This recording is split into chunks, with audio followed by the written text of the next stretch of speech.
Okay, hi there boys and girls, and welcome to the channel. Here we are, the big launch for Team Big.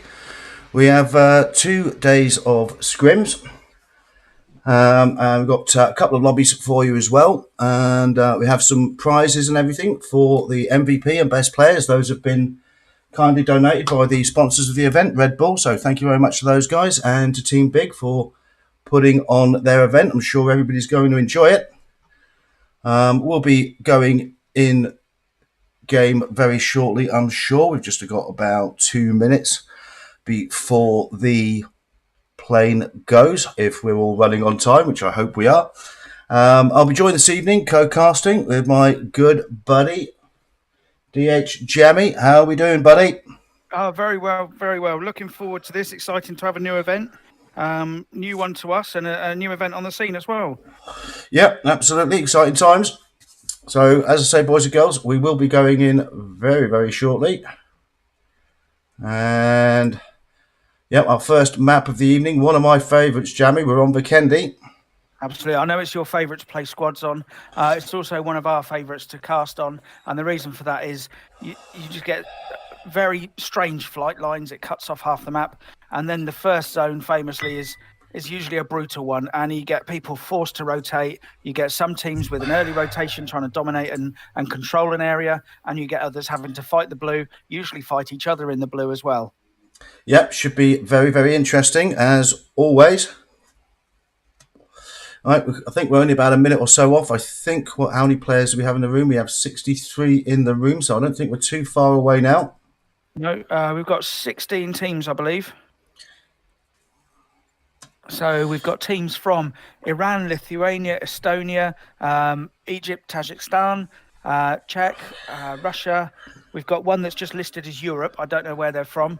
And we've got a team from France and a team from Bangladesh. And I'm sure we'll try and name check each of those teams as we go. Yeah, it might be interesting with some of the in-game names, mate. We might struggle a bit there, but we'll do our best. Yeah, we'll do our best. If we call someone the wrong name or the wrong gender, apologies. We don't know the individuals involved in this, but we'll do our best. Absolutely. So looking forward to it. Right, don't think we're too far away now.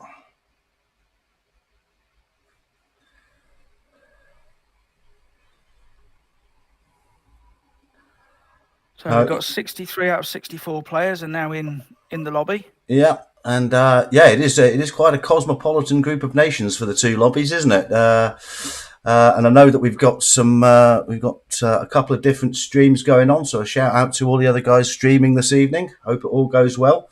Yeah, good luck to everyone. So as I understand it, the format as we have it is we have 2 lobbies going right now. So we've got 32 teams in total.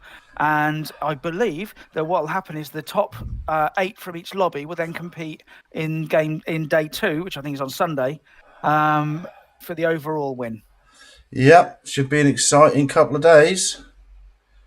And it's always exciting to host a new event, see players that we haven't seen before, and get to commentate on them. So hopefully we'll do our very best to do you all justice, if you do your very, very best, to make it some exciting, fantastic gameplay, which I'm sure you will.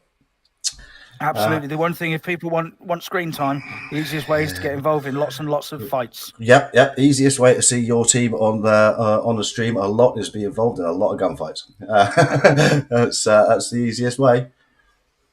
I know our player count has actually gone down. I'm wondering if someone has maybe, as we know, PUBG does have a habit of kicking people from lobbies on custom rooms, unfortunately. Unfortunately, that does happen. It's happened to me as a streamer, which is disappointing. So I'm hoping we're going to be okay. I see we've already got a couple of people watching, and we've got a couple of people in the stream chat, which is always nice. Welcome and good evening to all of you boys and girls. So, yeah, not too far away now. And, Team Big. We've covered them a few times, Jammy, in various different scrims. I think we've covered them in Genesis, and we've covered them in Team Big UK.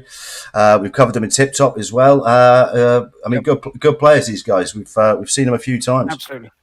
We have, and what we've seen is aggressive gunplay, good strategic game, getting into zones early, and we've seen even when they've had a couple of teams in the same scrim, they haven't been afraid to get into a fight. So yeah, strong rotations and good gunplay. So if that's the kind of lobby we've got, we're in for an absolute treat. Yep, hopefully. And yeah, I think we're about to go into game, so not too long until the plane now. Nope. So yeah, good luck, boys and girls. Have a fantastic series of games. I'm sure you'll do your very best. We'll do our very best at this end to do your gameplay some justice, and hopefully we'll have a scrim, an event that we're all very, very proud of. Not too far away now.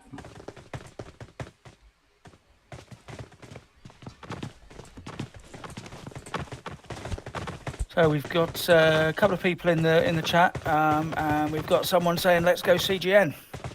So shout out to IOS Times.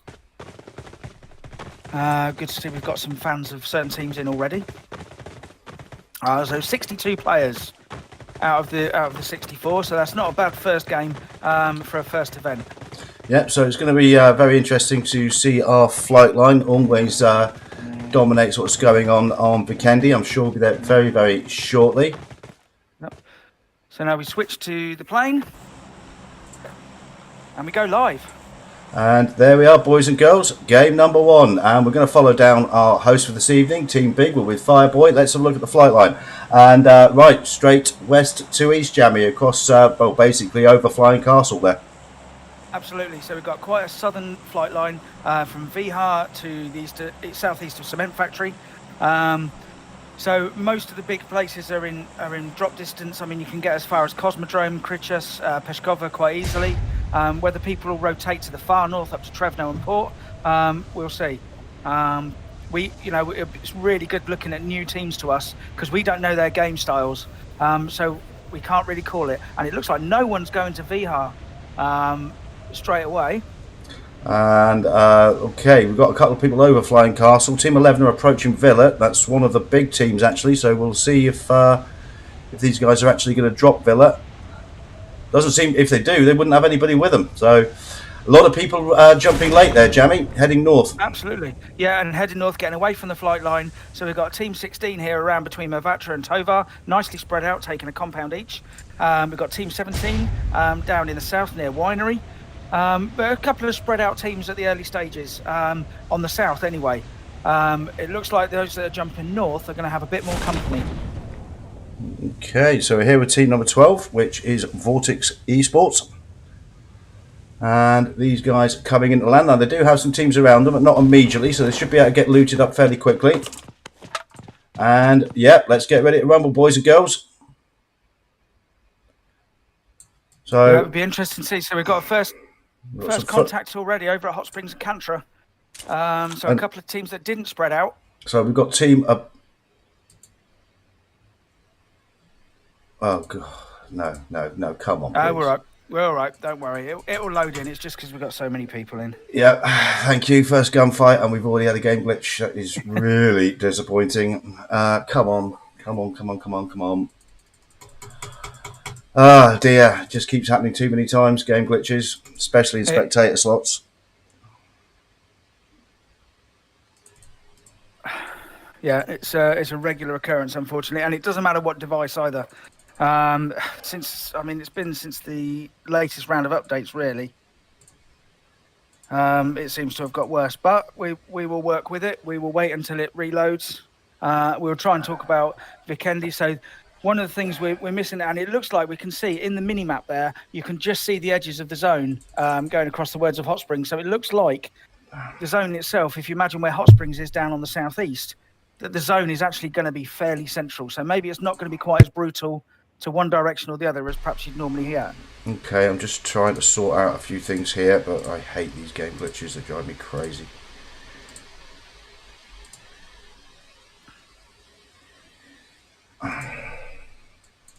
Yeah, I think it's the actual game. I think it's the game that's gone. The actual streaming software's fine. Oh, okay, so we have come on. PUBG. Come on.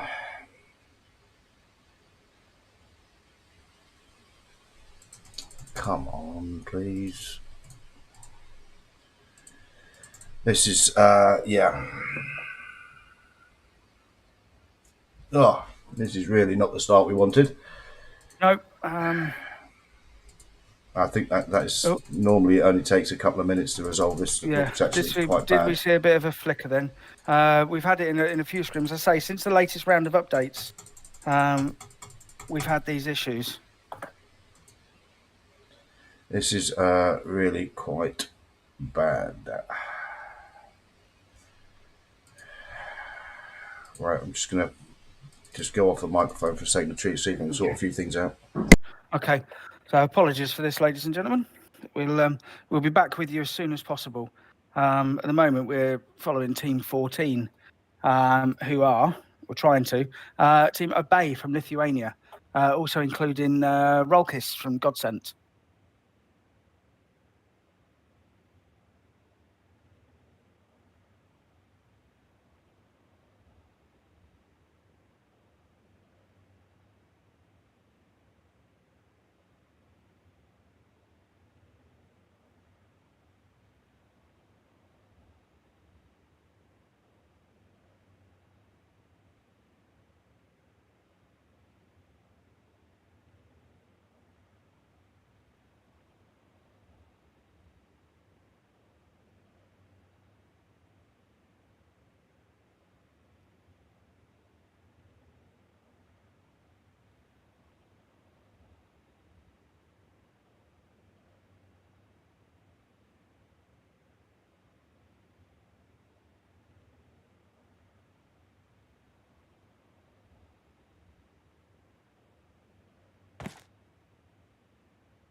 It sounds like we might be back. I can hear people moving around. I think by the sound of it, someone's just picked up a pan. There we go. So, Team 14, Team Obey, came out of that fight. They've got 5 team kills now. Yeah. They're all still alive. They're patching themselves up. And I think it looks like they were with Team 18, 69, who are rotating away. So, first zone, we've lost... What have we lost? We've only lost 9 players now. Okay, sorry about the game glitch there, boys and girls. Yeah, just horrible type that happened right at the beginning of the game. I suppose it's better than happening at the end of the game, so if that's our only glitch this evening, I can live with it. Interesting from team number 3 here, Jamie. They've split up quite widely here. We've seen that in some scrims. Teams who are confident in their individual gunplay will take a compound each. They get better loot that way, but they are very, very spread out around Cosmodrome. But it looks like Vertex has gone to get a vehicle by the looks of it, so they can get into zone. But they're not far away from zone, and it looks like Heaven is doing a scouting job already in zone, just getting some information for the rest of the team while they carry on looting. Yeah, well, we're here with one of the guys from team number 17, LDI. Not a lot happening at the moment, it has to be said. No. But, we did get an initial gunfight when a couple of teams landed together. Everyone else spread out. Look at that, around the east of the zone, though. A real cluster of teams. Around sort of south of Podvosco, east of Castle. Okay, and here we are.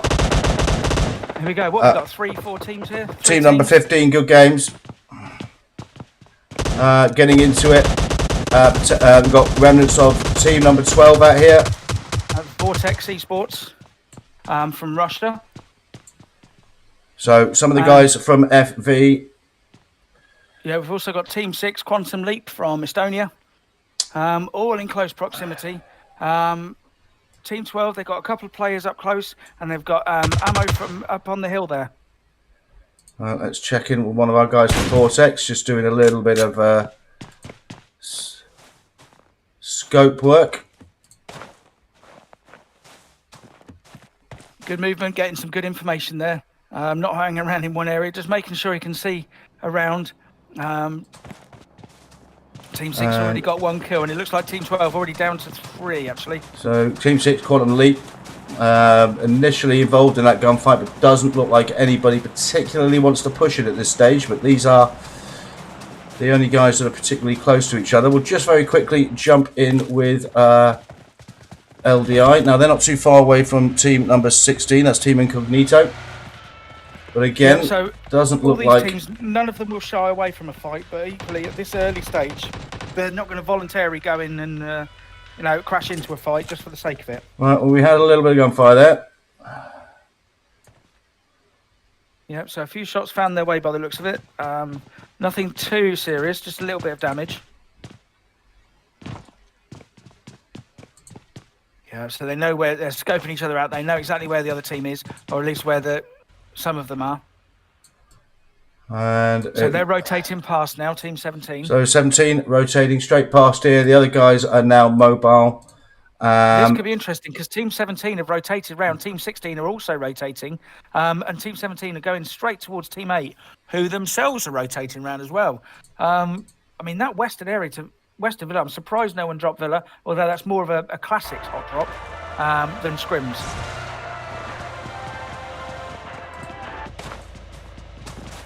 Nice work getting the vehicle into the compound there, protecting that from shots as best as possible. So really, whilst they're getting information, they are still in the looting phase as well, just getting what they can. So pretty quiet so far. We'll just quickly jump to squad number 8. They're not too far away from team number 16. 8 is the guy from United Warriors Esports. Certainly aware of team 16, just over the way there. Absolutely, good bit of scouting here from 14 from Noor. Sorry, getting a few shots into one of team 16, then Vesuvius. And some rounds now coming back. Yep, they definitely know where Team 8 are now. And so, yeah, sending some back with a bit of interest there. So using the third-party peek, he's not... Oh, and he nearly had a quick look there, but no shot. So most people actually playing this fairly cautiously so far. It'll be interesting to see how these guys pursue if they manage to get the knock. Yeah, and what we've seen, look at that, right in centre circle. We've seen it in other scrims as well. Team 5 from Team Big, getting centre circle early, establishing that that position very early.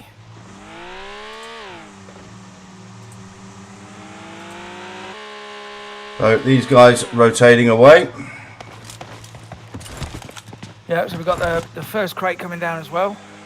We've got Team 3 are now rotating in from the north. They were the ones up by Cosmodrome. Team 14 still around by the sort of northeast of Hot Springs, but they should be okay to rotate in. Looks like they've got a vehicle. So no one should be hurt too much by this first zone. We've got a very sort of west to east, almost following roughly where the flight line was there of teams. Very open in the northwest. Team 11 have got the northwest of the zone all to themselves. And there really isn't a great deal happening so far, which basically means we'll probably get some busy zones later on. But there's not too many people wishing to engage. They're certainly aware of each other's presence, but at this moment in time, people are quite content to play it cautiously. Absolutely, yeah. I would say they'll be getting information. They won't shy away from a fight, but they're not going to deliberately go in this early and go for a gunfight. So we're here with team number 15.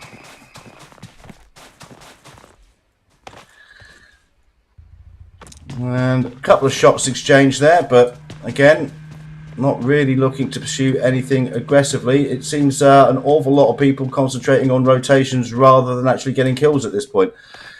Absolutely, just trying to establish position.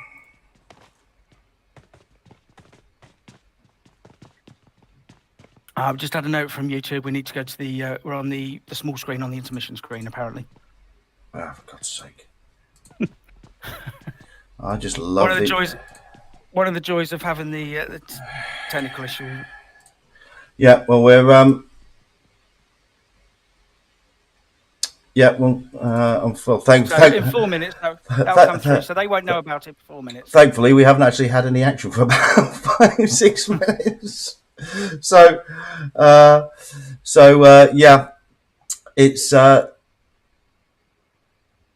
going to be. It's just very, very, very, very quiet at the moment. I mean, this means we're probably going to get some very, very late congested zones. A lot of teams with full teams, all very well looted, all coming up at late stages of the game. So Team 5, Team Big, EU have established themselves centre zone. They're going to hold that against anyone who comes near them. Not too far away from squad number 8. That's United Warriors Esports. But yeah, people really. I mean, this is what we phase. I think because phase 2 of the game. Very, very quiet. What's the stake? Because it's a brand new scrim, and there is prize money at stake thanks to the sponsors, Red Bull. There's prize money at stake not only for the most valuable player, but also overall for the teams. So they don't want to go in with a stupid early sort of push and ruin their chances of getting that prize money. So here we are with team number 5, Team Big. We've covered these guys a few times, Anubis and Fireboy.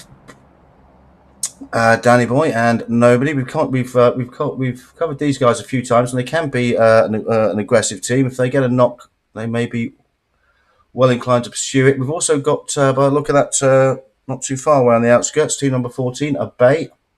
Yep. Now, Team 14, we saw them down at Cantra, and it was sadly the one that the screen froze. But they already had, I think they still, so they've got 5 team kills already. So we've got Hente and Rolkis. They're at the moment, I think, vying for MVP on the kills. We've had only 54 players left alive for quite a long time now. Yeah, so we should be in for some really. I mean, it's going to be hectic. Once these guys start getting into it with each other, we're going to have. It's not just going to be, one team on one team. It's actually we're going to have multiple teams fighting over the same bit of land. As this zone shrinks and they get forced into each other, but they're all playing a very cagey game. But as we say, from the early action we saw, when people land, they're not shy of having a fight. They just don't want to ruin their chances of some prize money by going into a fight they didn't need to take. So we're here with Krilinas. My apologies if I've mispronounced that, my friend. Not too far away from squad number 15. That's good games.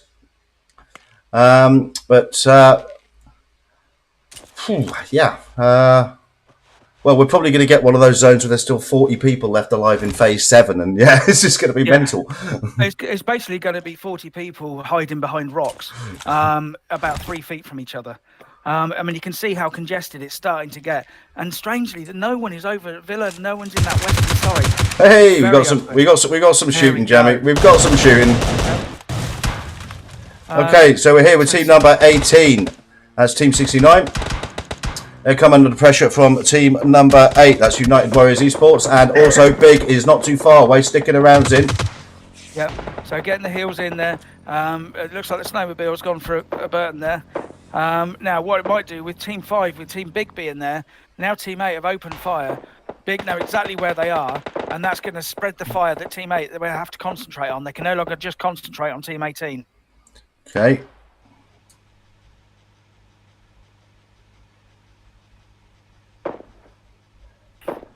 So Team 18 managing to rotate away, a couple of them on a snowmobile there. So 18... and 2 taking the other snowmobile. 18 rotating out of this now. Stone here has certainly had a bit of damage put into him. The rest of his team are joining him here. I think they just wanted a bit of hard cover in this building. Consolidate a little bit. Like a couple of players from Team 8 there are just below the crest of the road, I think, and they're just wondering whether they can push. They're trying to get information. Are they close enough? Are these guys damaged enough that they can push? Are they? Oh, that's a hell of a nade. That was a great nade there. In comes a molly as well. Yep, so while they were looking to see if they could make a push, they've actually come out with a knock. We're trying to get the res on here. One of these guys already down. One is getting rezzed as we speak, so... Yep. Team 18, they're not going for the aggressive push at this stage. They're not looking to push it at this stage. They're happy to do it with throwables. Yep. Potentially, I mean, one team member down, 1 knocked. So that would have been the time to push, but we'll see what these guys do with it. Yeah, they're also getting some. One of them had actually been killed already, and the Team 8 are down to 3 players. Maybe they didn't know that, and they thought they were up against a full team, even though one was knocked. Yeah. So we've got elements of team number 12, not too far away from this fight as well. Yep. And the other thing is Team 8 are being shot at by Big as well. And I think Pew Pew's just taken down Fake Make Me.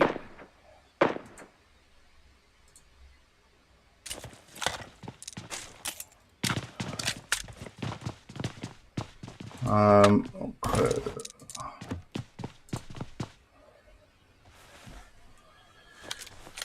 So yeah, they've got these 3 squads exchanging some fire. Yep, nothing. Go the M24 there. Nothing definitive just yet, though. No, a few knocks, a few skirmishes. Just waiting for that one moment when there's a peak, and it looks like I don't know the player's name. Sorry, taking a chunk there.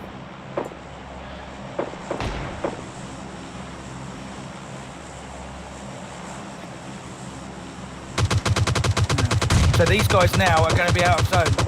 So whereas before they could afford to just sort of sit and wait and soak it up and just wait for that moment, they're actually going to have to aggressively start moving into zone very soon. So we're 30 seconds away. Okay, Team so 5 here, they can actually gatekeep the other teams and stop them from getting into zone on this pinch point. Yeah, we're here with Anubis from Team Big. They've got themselves a good location, edge of zone here. They've got they're more than aware of where the rest of these guys are, and yeah, they're edge of zone. And we're phase 5 of the game, Jamie. We've still got 47 players left alive. Yep. So 14 teams, 47 players still going. And as I say, Team 5, Team Big here, really doing a good job. They don't have to waste too much ammo. They can just put in the odd shot. To make sure they gatekeep Team 8 and also Team 18 behind them from getting in. These guys are going to have to rotate past, or they're going to have to actually go for an aggressive crash on the compound. But Team Big just taking out, even if it's small chunks of health at this stage with the blue starting to come in, that's going to start to make a big difference. Yeah, these guys. We've got teams rotating in from all over the place now. People, there's a lot of players all trying to get into this small circle. That's a player from team number 18 knocked as they went for a fast rotation. In fact, I think that's at least 2 from 18 down now. Yep, and taken down. So they've got 2 knocked. Only one's managed to get out by the looks of it. Here in team number 12, 18, I think, has just gone for a Burton. These guys really struggling to rotate. Cannot afford to be out in the blue for any length of time. Phase 5 of the game. That's the thing, it's been strange. Without not much contact, you realise that, we're now in phase 5 and that blue is really starting to hurt. Especially if you've got the slightest bit of damage from another team. But teams are rotating, and that seems to have given Team 8 the opportunity to rotate at least some of their team members into zone. So Anubis putting in some fire, people rotating through quickly. We're going to get phase or circle number 6 of the game very, very soon. In fact, it has indeed now broken. We've got 1 minute and 15 seconds till our next circle pushes. And oh my word, that is a very hard push to the north. So absolutely, and what we see there, Team 3, who've been on their own, they came in, they hung around Cosmodrome as long as they could. These guys just sharing some ammo. That's the other thing. They've used a lot of ammo in that gunfight. But Team 3 have got the northern part of the zone to themselves at the moment. They've got teams to the east and west, but they're not fighting at the edge of zone.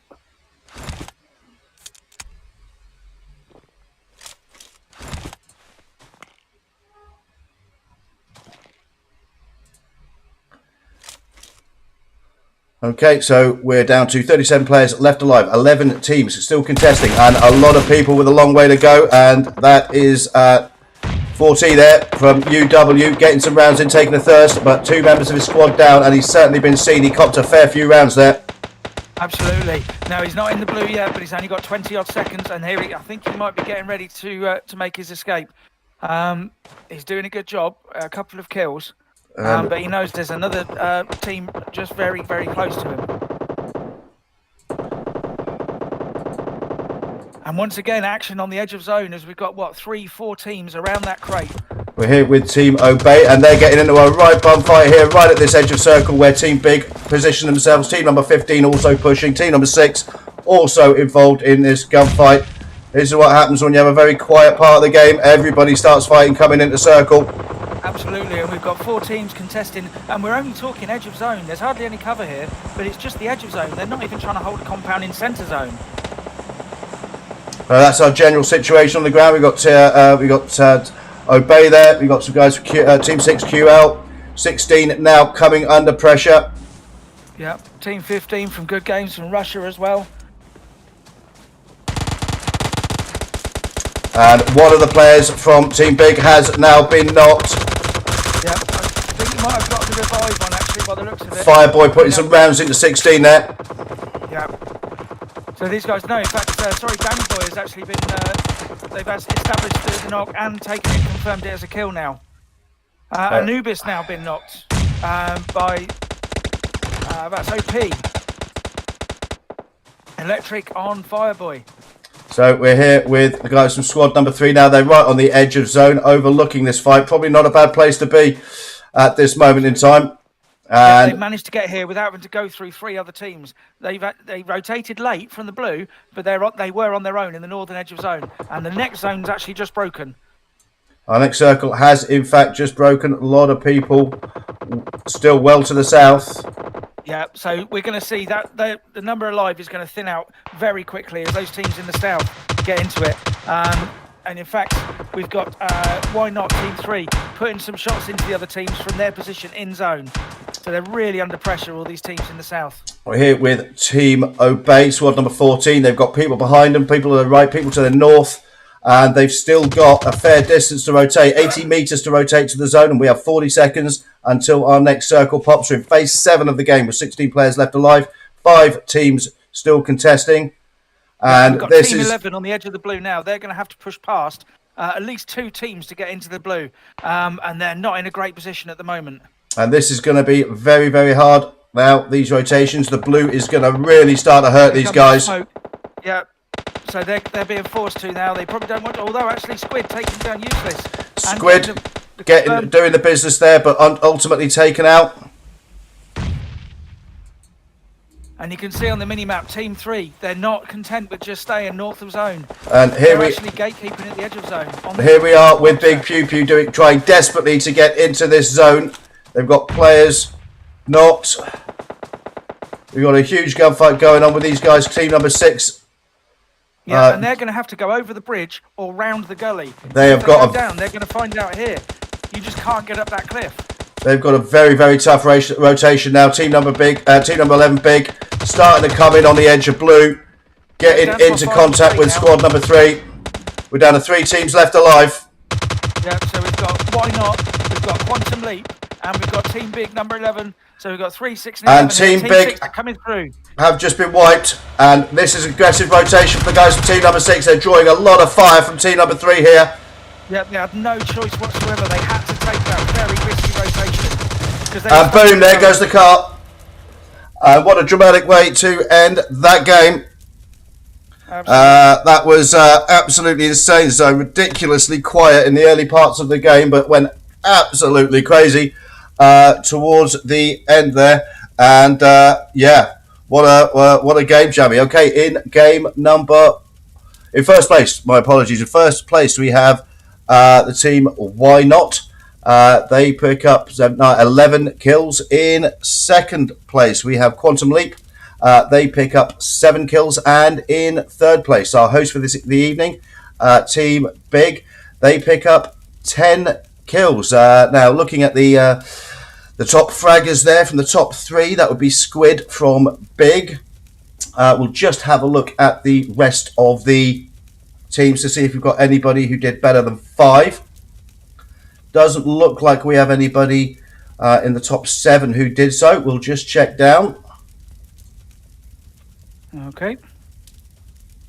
And no, 4 is the most there. That's another big player. Nobody. So 5. Okay, we'll just check down a little further.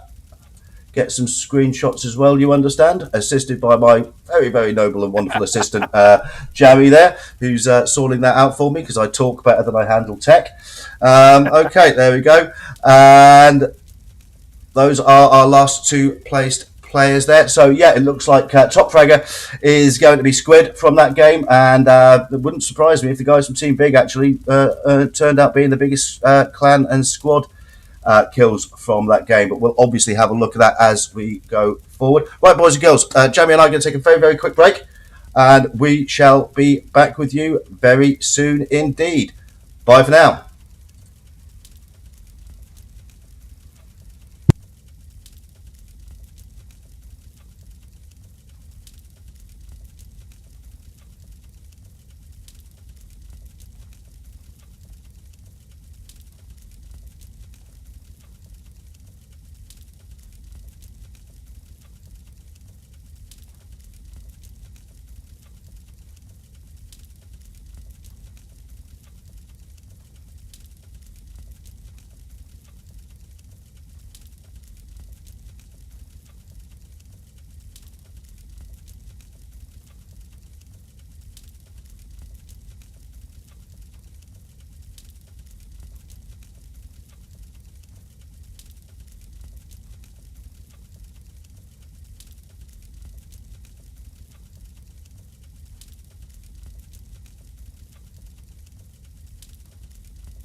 Okay, hi there, boys and girls. Welcome back.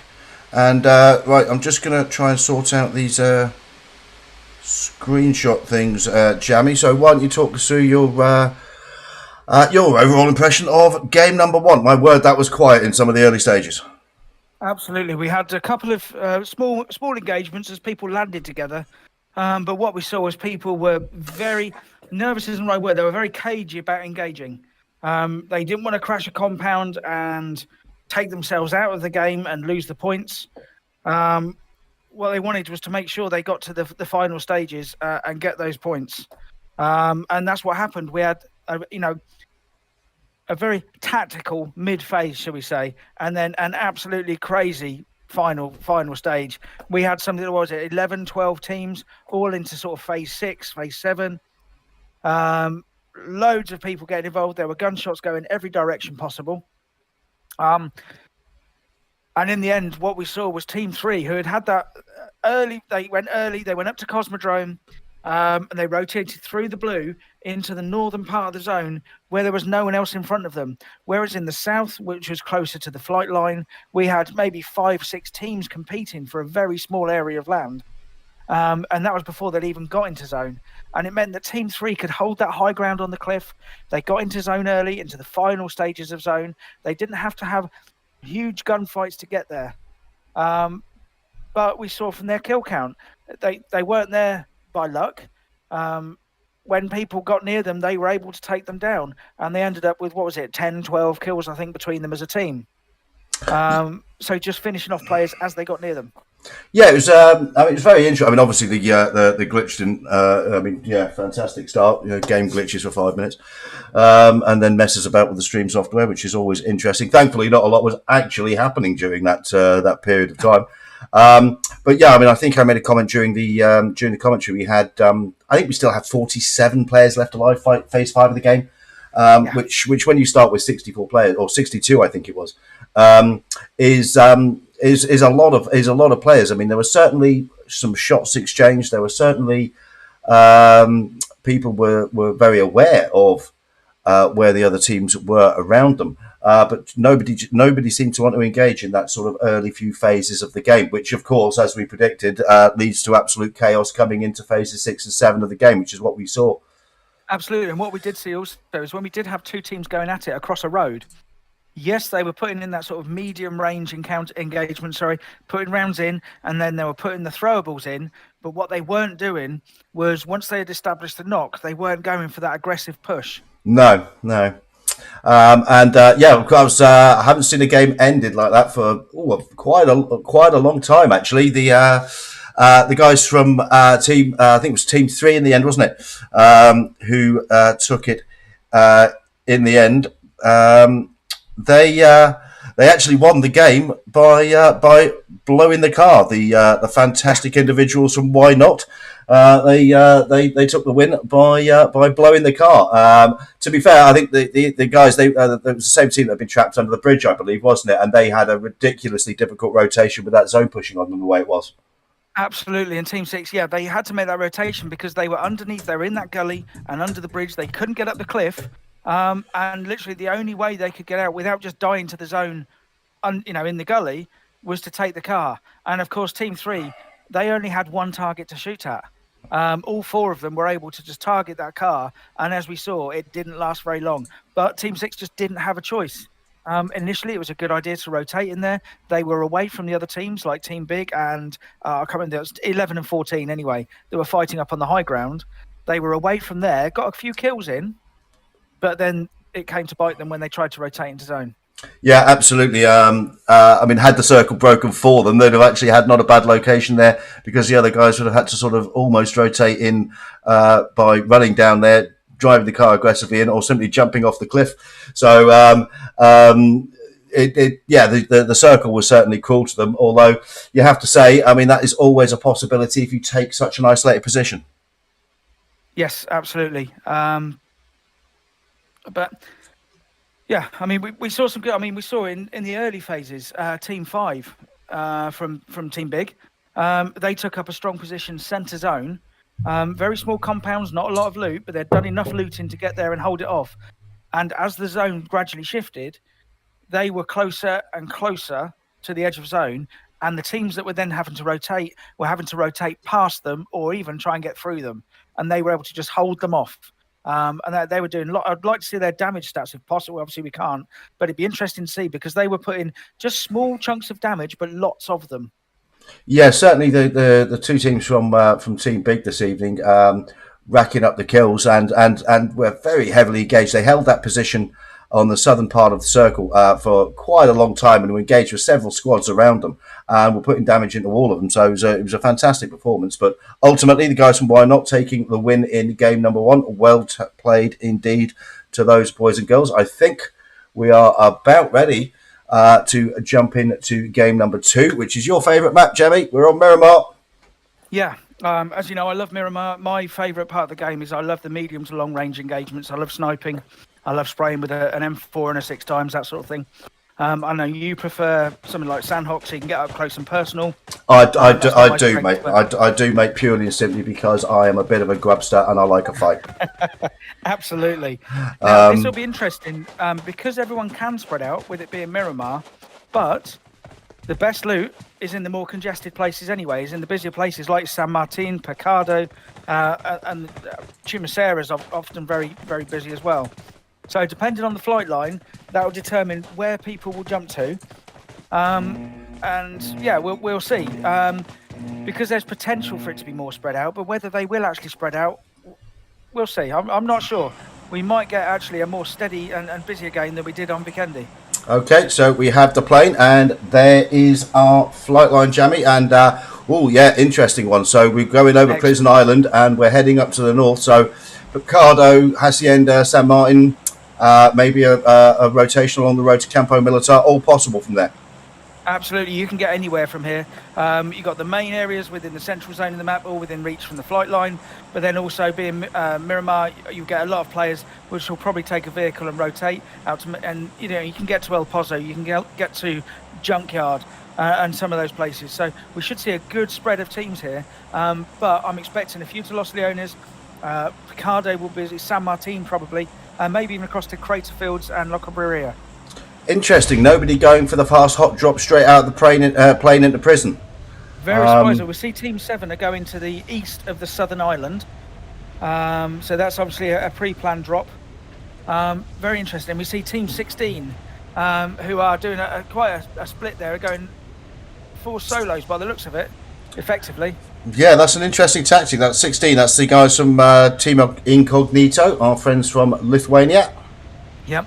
And I have to check. We are full screen now. Yeah. YouTube. Yeah.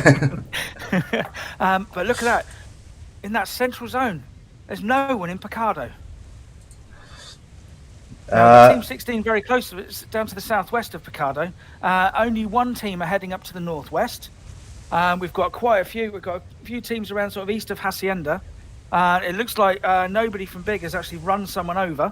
So these guys have obviously jumped into a car straight away and ran someone over. Yep. So there we go. Yeah, I think that's the contact there. So, okay, there's our first circle, and a fairly central one. Most people are going to find that relatively easy to rotate into, Jammy. So I'm just hoping that doesn't mean we get a very, very quiet part of the game. Okay, we are here with our friends from squad number 13. That is Come Get Nasty. Great name. Nice. They're just listed as Europe, so I don't know which country they're from, whether they're from multiple countries, but they're listed as Europe. So they're up in the mines there, pretty much on their own. And we also saw Team 15 up in the northwest, absolutely on their own. And that's reminiscent of in Vikendi when we saw Team 3, the eventual winners, on their own. So they can loot up. They won't know that there's no one else around them, of course, but they can loot up without having to waste heals and smokes and everything. Okay, we're here with squad number 14, the guys from Bay. Now, they're rotating pretty close to squad number 11, which is one of the guys from Team Big, and certainly taking some rounds as they were coming through there. Yeah, absolutely, but they managed to get to their teammate, pick him up. They're going to have to be quick. They don't want to be hanging around with those having scoped in on them. But no, they make their escape. And certainly featured in the later stages of game number 1, the guys from Bay. Yep, and now they're heading out to Al Azhar, and they're going straight to Team 18, which is Team 69 from Bangladesh.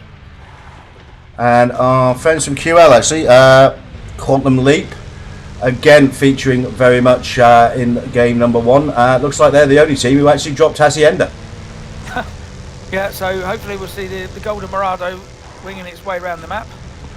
Okay, so not sure whether these guys know that they've got Team 69 not too far away from them. Unless he's they do now. I wonder if that was a bit of deliberate scouting or whether he just didn't know there was someone there. So are these guys just going to keep rolling, or no? They're out. Fancy a bit more loot, and yeah, these guys haven't even looted up yet. So that's they're going to need to get looted quickly. It looked like he picked a mini up, so and a red dot. So he's got a useful weapon there. I think he's only got 11. So yeah, they're starting to get looted up. So I can't imagine the guys from Bay really want to push a fight at this moment in time. But we'll keep an eye on this. Yep, they're going to wait until their teammates join them, I think, before they get involved. In fact, I mean, look at that. The other player from Team 14, Godsent Rolkis, is actually very far west of Team 11. So maybe he's doing a holding job on his own there. Yeah, because these guys are very split. they are indeed, and much the same actually, Jamie. We really haven't got anybody too close to each other. No, I don't. We're gonna get another insane game where we commentate on the map and hardly anything, and people looting, and then it's all gonna kick off in phase 5, isn't it? Well, it'll be interesting to see. I think what will happen is with Miramar, with it being so wide open, is probably phase 2, maybe towards phase 3. That's when we'll start to see teams deciding where they're going to try and hold their compound and where they're going to decide to rotate. Because at the moment they don't need to. Like these guys, you know, they're holding off. There's enough distance between them that they're not being pushed. Probably not quite in frag range. Maybe if someone can get a bit of height, they might spy. You know, might spot one of the others.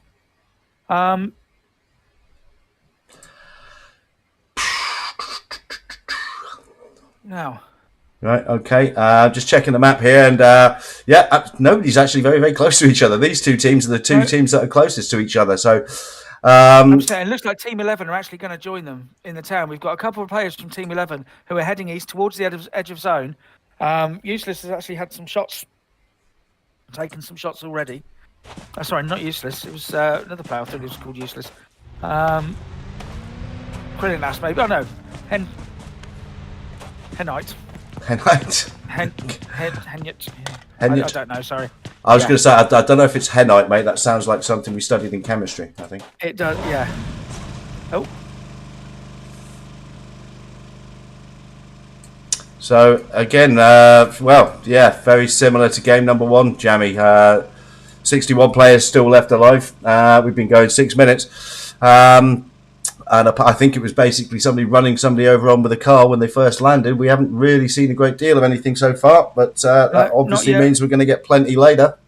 Yeah, and we have got 3 teams in this town actually. It looks like Team 11 are about to come and join a bit of maybe liven the party up a little bit. Here we go. He's got sight on Useless. So we're here with Franklin. Yeah, red dot Uzi at that range. That's adventurous.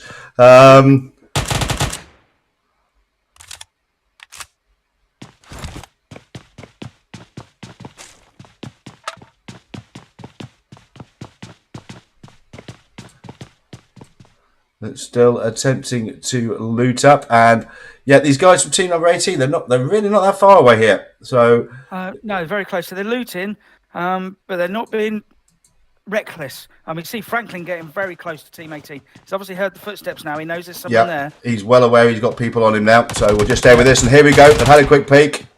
Yep. Now he's in a difficult position because there's no doors in this building. He's going to have to go round the building. And they both have the same idea there. So Nade's coming out. Franklin, I think, wants to engage this in a close-up gunfight. Absolutely, yeah. Rotating, using a bit of third-party peeking. Just wants this guy to strafe out so he can have a look. Yeah. And managed to get to the building. So he's heading back now, but gunshots following him. And there we go. I think just saw Pew Pew not too far away. Yep. The leader of Team 9 up on the hillside by the looks of it, overlooking all of this, maybe trying to look for a bit of third party in from behind. And here we go. Franklin should certainly have seen that, and here we go. He's getting into it. He manages to get the knock on one, but he has in turn been knocked, and I think he's in danger of being thirsted here. Yep, I don't think Pew Pew's going to be able to come round and help him out quick enough against the full squad of Team 18. Although they're not looking to push this. I mean, he's literally right there, and he's not pushing round. So if Pew Pew can get here, he might be able to actually distract long enough to save his buddy here. Well, the other thing, of course, is Team 18 don't know that there's not a full squad waiting for them. If no. The Nuclear Blast does take out Franklin. So in the end, it was too much. Pew Pew too far away there to assist his squad mate. So that's one of the guys from Big already taken out now. As you say, we've got squad number 9 on the high ground behind this. See the boys and girls from MP. So they're actually putting some shots into Team 18 now. And of course, Team 18 don't know which squad that is. They haven't seen the knock, and they haven't got a knock themselves, so they don't know that that's not the same squad overlooking. They don't know how many people there are. So here's our general situation in this particular gunfight. We've got the guys from Team Big sandwiched between team number 9 Mosspit and team number 18. That's Team 69. Big already one player down. Looks like we've just had a knock, but the res has been established. Yep, only just got enough cover there.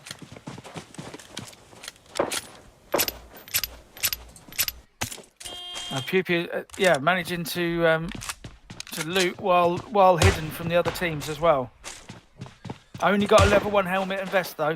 Not in a great position. And look at that! I think Rolls has just picked himself up a flare gun there. Absolutely, yeah. So probably doesn't want to set it off right about now.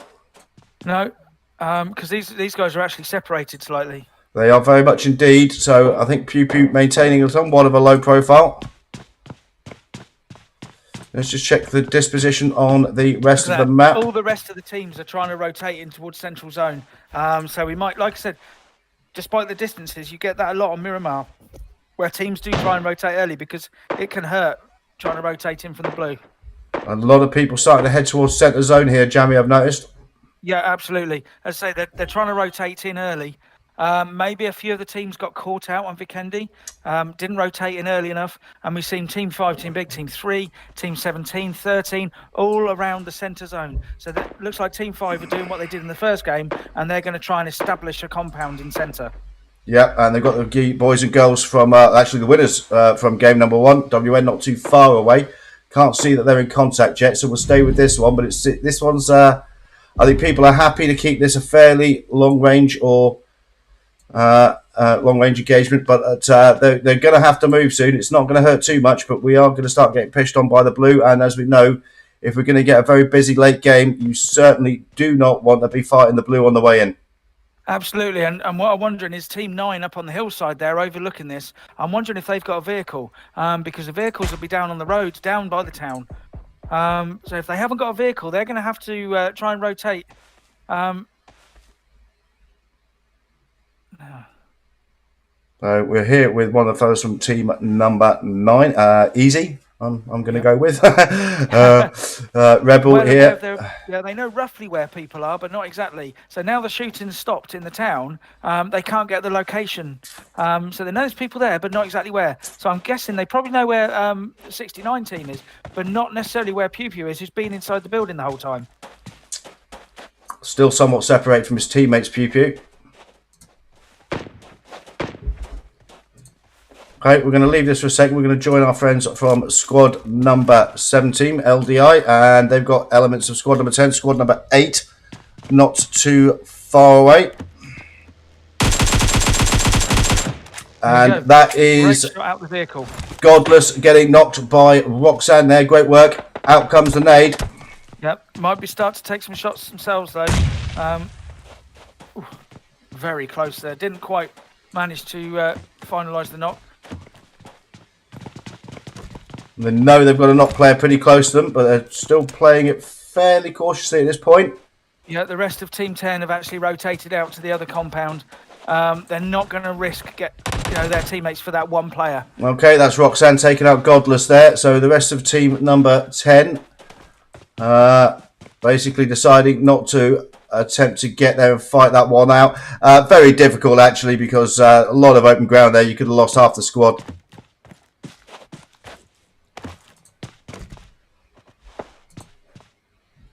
So team number 10, still not far away. 11, interestingly enough, have rotated away from that fight up in the north. 9 and 18 are still there. So they're going to face some tough rotations coming in, and they're probably going to get some gatekeeping happening to them. Absolutely, and Team 11, they have Rolls and Squid from Team Big up on the northeast.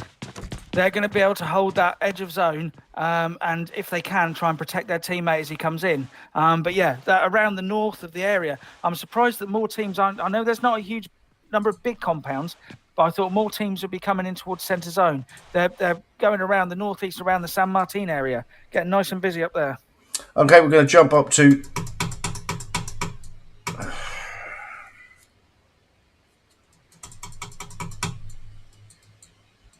And we've got another PUBG freeze, which we love.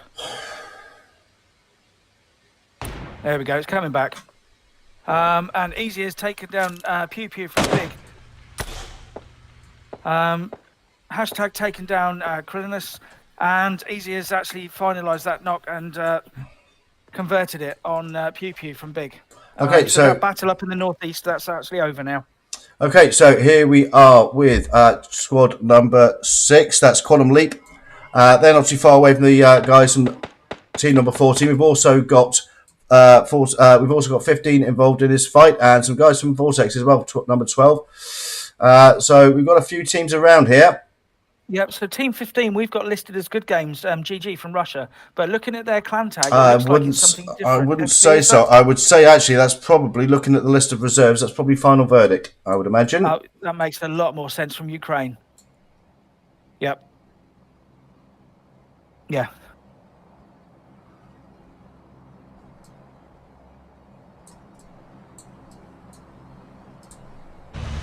So the guys from QL looking to rotate a little bit further into circle. We're still only phase 2 of the game. 56 players left alive. So, but again, a very, very quiet start, Jamie. We're just going to get... it's just going to go insane in the final phases of play. Now, they're drawing some fire from Final Verdict. Nothing really taking effect, though. No, and that's one of the good things about taking a vehicle each like that and doing that rotation is it spreads out where the targets are. If everyone's in one vehicle, as we saw with Team 6 in Game 1, if you've only got one target to shoot at, you hold, wow, that's an aggressive zone shift for Miramar. It is indeed, and we're here with squad number 4, that's Fake, and they're getting in it with Team 69. Yeah, so we're getting some close-up fighting now in the buildings between these two. We've got some in the warehouse and some in the 2 buildings here. And it also looks like we've got Team 11 up on the hillside as well, maybe coming in with a bit of third partying. Okay, so Fake not too far away from Team 69 here. Hashtag, interestingly, has got a little bit of a flanking position round to the right. And he has, in fact, been knocked. Yeah, knocked, and there comes the push on the knocked player. They're coming in a bit more direct now. And that's the thing with that building, there's no vision on this side. You have to go round either side to get the vision.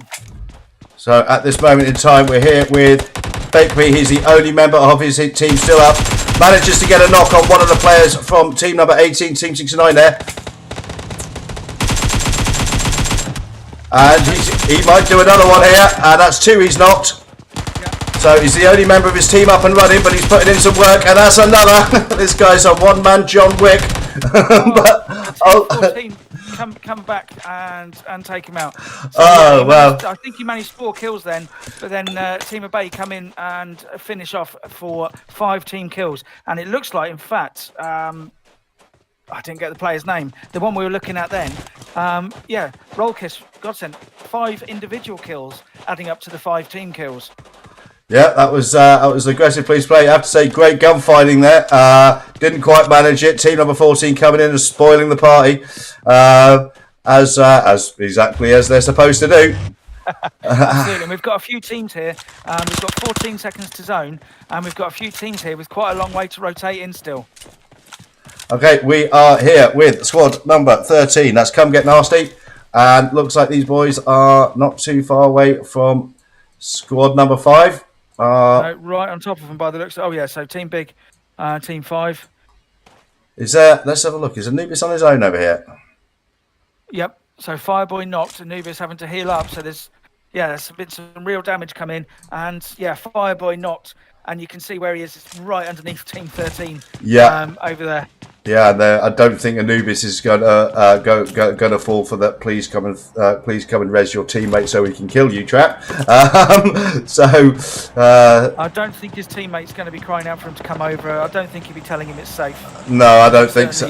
I certainly don't think so. So looks like Anubis will be playing the rest of the game as solo. We're down to 45 players left alive. 14 teams, phase 3 of the game, and. Yep, let's have another quick look at our disposition on the map. Interestingly, we've still got Team Big and Obey up in the northern part of the blue here, trying desperately to rotate in. We've got a couple of teams down at the south here, but actually, I mean, it's gonna be interesting to see where the circle breaks, because we could end up in the middle of nowhere to the north of Los Leones, or fighting building a building in Los Leones itself. Yeah, and look at that team 12 coming in from the far west there, coming out of the blue late. That's one of your favourite moves, isn't it, Jamie? Running about 3,000 meters through the blue. Yeah, absolutely. And look at that. So we're going to have, it's going to be part city, northwest of Los Leones. Yeah, it's going to be. This is going to be open ground. So interesting. Do you take a position, set the zone, open ground, and get yourself a hilltop, or do you try and hold hard cover in the southern part of circle in the buildings and rotate in late and hope the circle breaks to you? It's going to be interesting to see how the guys play this one. Absolutely, but also what you find is those buildings on the southern side, you've got a few high-rise buildings there, so that's a very important position to take. You can see a lot of the zone from up there, especially if you've got a decent scope. Team 16 with the push here on Team 6. Yeah, that's the guys from Quantum Leap, and they're getting pushed on very aggressively by Team Incognito. I think we've covered those guys before. Yep. One of Quantum Leap have been knocked, but they're managing to get the res on. I noticed we've also got some guys from United Warriors Esports not too far away from this one, Jamie. Absolutely, so they're keeping an eye on this. In fact, they might be coming in to rotate and try and take some of the buildings here in the southern area of the northern part of Los Leones. Yeah, and that's one of the rotating players from UW has now been knocked. Big Anubis, by the way, on his own, but coming into this one. And yeah, we know what chaos alone the gunman can do in these things when nobody expects them. Absolutely, it's slightly harder to keep a low profile in this sort of open map, unlike somewhere like Sanhok, maybe, mainly because you've got to use a vehicle to rotate in, plus you're very visible. But as you say, they can cause a bit of chaos if you've got teams going at each other, then come in with a bit of a third party. 13 up on the hillside. Now it's a good position at the moment, but I doubt that the zone's going to hold for them. So we're here with Team Incognito. They've got Quantum Leap on one side. They've got the guys from LDI on the other side. Yeah. So they've got a lot of gunfights going on in and around this small area. Yeah. So we've got one of Team 6 has been knocked, but the revive's coming, I think, by the looks of it. So these guys, they're in separate buildings, so they can cover, and the two in the main building there can support each other. So you've got the player on the left. He's able to support from a different flank, and they've got another player actually much further out to the left of camera. Now, if he can hold that position, they've got a good spread there. So yeah, we've got a lot of players in and around this area now. They are just in circle. But the blue is moving in, so we're going to be hitting phase 5 of the game very, very soon. And it's going to be interesting to see how that affects these teams because, rotating under fire, phase 5 of the game, not fun. No, absolutely. And the next phase is going to be vital. And there we see it's broken. So it's broken to the north of Los Leones, but not so far that these buildings are completely out of the way. So these guys won't have far to rotate, but it's going to be fairly open for them to do it. And there we go. That's somebody rotating late in a vehicle, and that was a blown vehicle just there. Not certain who was in it. That was one of UW, I think, taking down the player, but I didn't see who it was. Let's check out what our friends from team number 6 are doing. They're still involved in this building gunfight here. Yeah. So there we go. And they coming in. And that's going in towards the boys and girls from team number 17.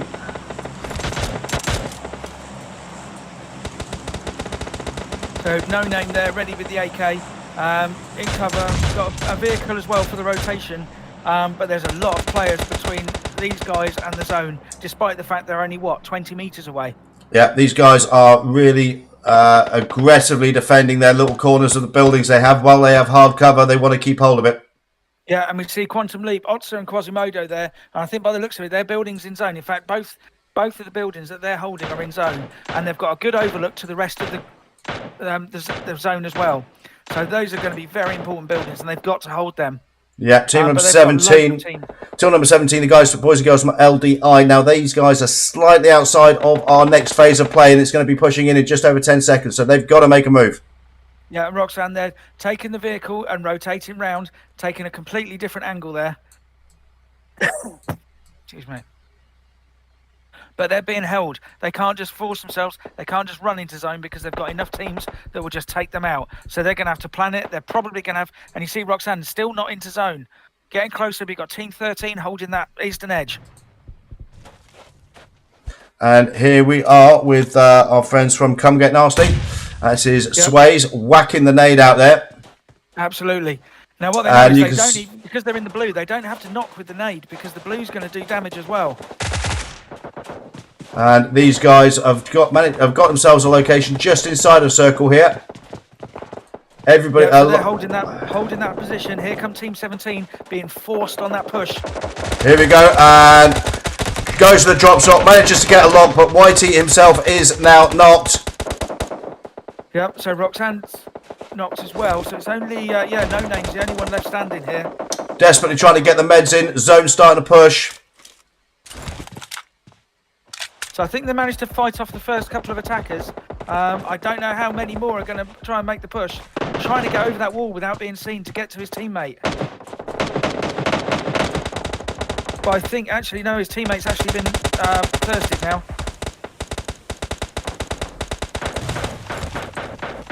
So the next zone's broken, and obviously it's a small zone. And that is a beautiful nade knock on one of the guys from FV there. And that is Anubis, the solo player, causing some chaos exactly as you predicted. So we have Star here trying to put some rounds on Anubis. He's not going to go out there for his teammate. He wants his teammate to make his way here. Trying to give him some covering fire. Just doing what he can to help his teammate. He can't go out and help and just go out into the zone there to get his teammate. Oh, great work there from Anubis. Again with some brilliant fire. Great work there from Anubis, managing to get the knock there. So that's two of them he's managed to take out. And here's our situation. Let's check out one of our friends from UW here, fighting the blue, coming in. Two teammates dead, one knocked, and that's him taken out by one of the guys from our winners actually of game number 1. Why not? Yep, but the play zone there taking down Why Not White. Haven't taken down Shimon. We've got players dropping everywhere. We've gone from 12 alive to 8 alive. We've gone from 6 teams to 5. Phase 6 of the game, a minute to go till the next zone. And the players are skirting round the edge of zone because, look, there's virtually nothing in zone. There's no cover. It's going to be very open. This is going to be down to who's got the smokes and who's got that tiniest bit of cover. Oh, here we are on the western edge of this zone. Going up in the lift shaft here by the looks of it. So as you see, we've got 5 teams, 6 players. So it's almost a solos match. People keeping it a little bit quiet at the moment. Yep. So that's OP from FV. Last player, but I think he's the only one in zone at the moment. Everyone else has still got to rotate in. Got a nice little berm for cover. So here we are with guys from QL team number 6. Now they're going to have to move forward. They're the only guys at this moment in time with 2 players on their team. Absolutely, yeah. So 4 teams left, 5 players. These have, in theory, have got the advantage, but they've got to get into the zone the same as everyone else has. And anyone that tries to get in zone from this side is going to be seen. Okay, and we've got one of the guys from squad number 13 potentially able to hit these guys on the flank. They've managed to find some cover behind the rock. Yeah, I wonder if players will actually run into the zone openly, or it looks like Useless, yeah, he's going to heal as long as he can, and maybe let the blue take him so he doesn't give a point to one of the other teams. And here comes Luna, firing as she goes. Manages to get a knock on one of the guys from team number 6. However, is now taken out by his teammates, so we're down to 3 players. 3 teams left alive, 4 players left alive, and I don't think it's going to stay that way for much longer. No, I think we're going to drop down to 3 players any second. Useless on his way in, but thirsted up by the guys from team number 6. So we're down to 2 teams, 3 players left alive. Let's What's Up doing the business there, and I think he managed to take it. I think he took them both. He did. He took both of them down. Fantastic play from What's Up there. Really, really great stuff. Picked his moment perfectly for the counter-attack. Waited till the guys from QL there were were from Quantum Leap were basically healing their wounds. They'd been involved in a couple of contacts. They'd given away their position. And what's up from Final Verdict, picking his moment absolutely beautifully and comes home with the chicken dinner. Well done indeed. That's a great win in game number 2 for the guys from Final Verdict. Okay, in first place, Final Verdict with 7 kills, 6 for What's Up. In second place, Quantum Leap, and they have 13 kills. Great individual performance from, Otzor, I'm going to go with. My apologies if I'm getting that wrong. And in third place, team number 14, Obey, they pick up 6 kills. So let's have a look. 8 kills for Otzor is our top fragger in the first 3. We're going to check positions 4 through 7 now. And nothing that comes close to 8 kills there. So we'll have a look at 8 through 11. 4 for Octopus there. But nothing else. Nope. Really. And 12 through 15. Very, very quiet at this end. Although Make Me from Fake picking up 4 kills there. Well done indeed. And there we go, the guys from Team 69, they pick up 3 kills.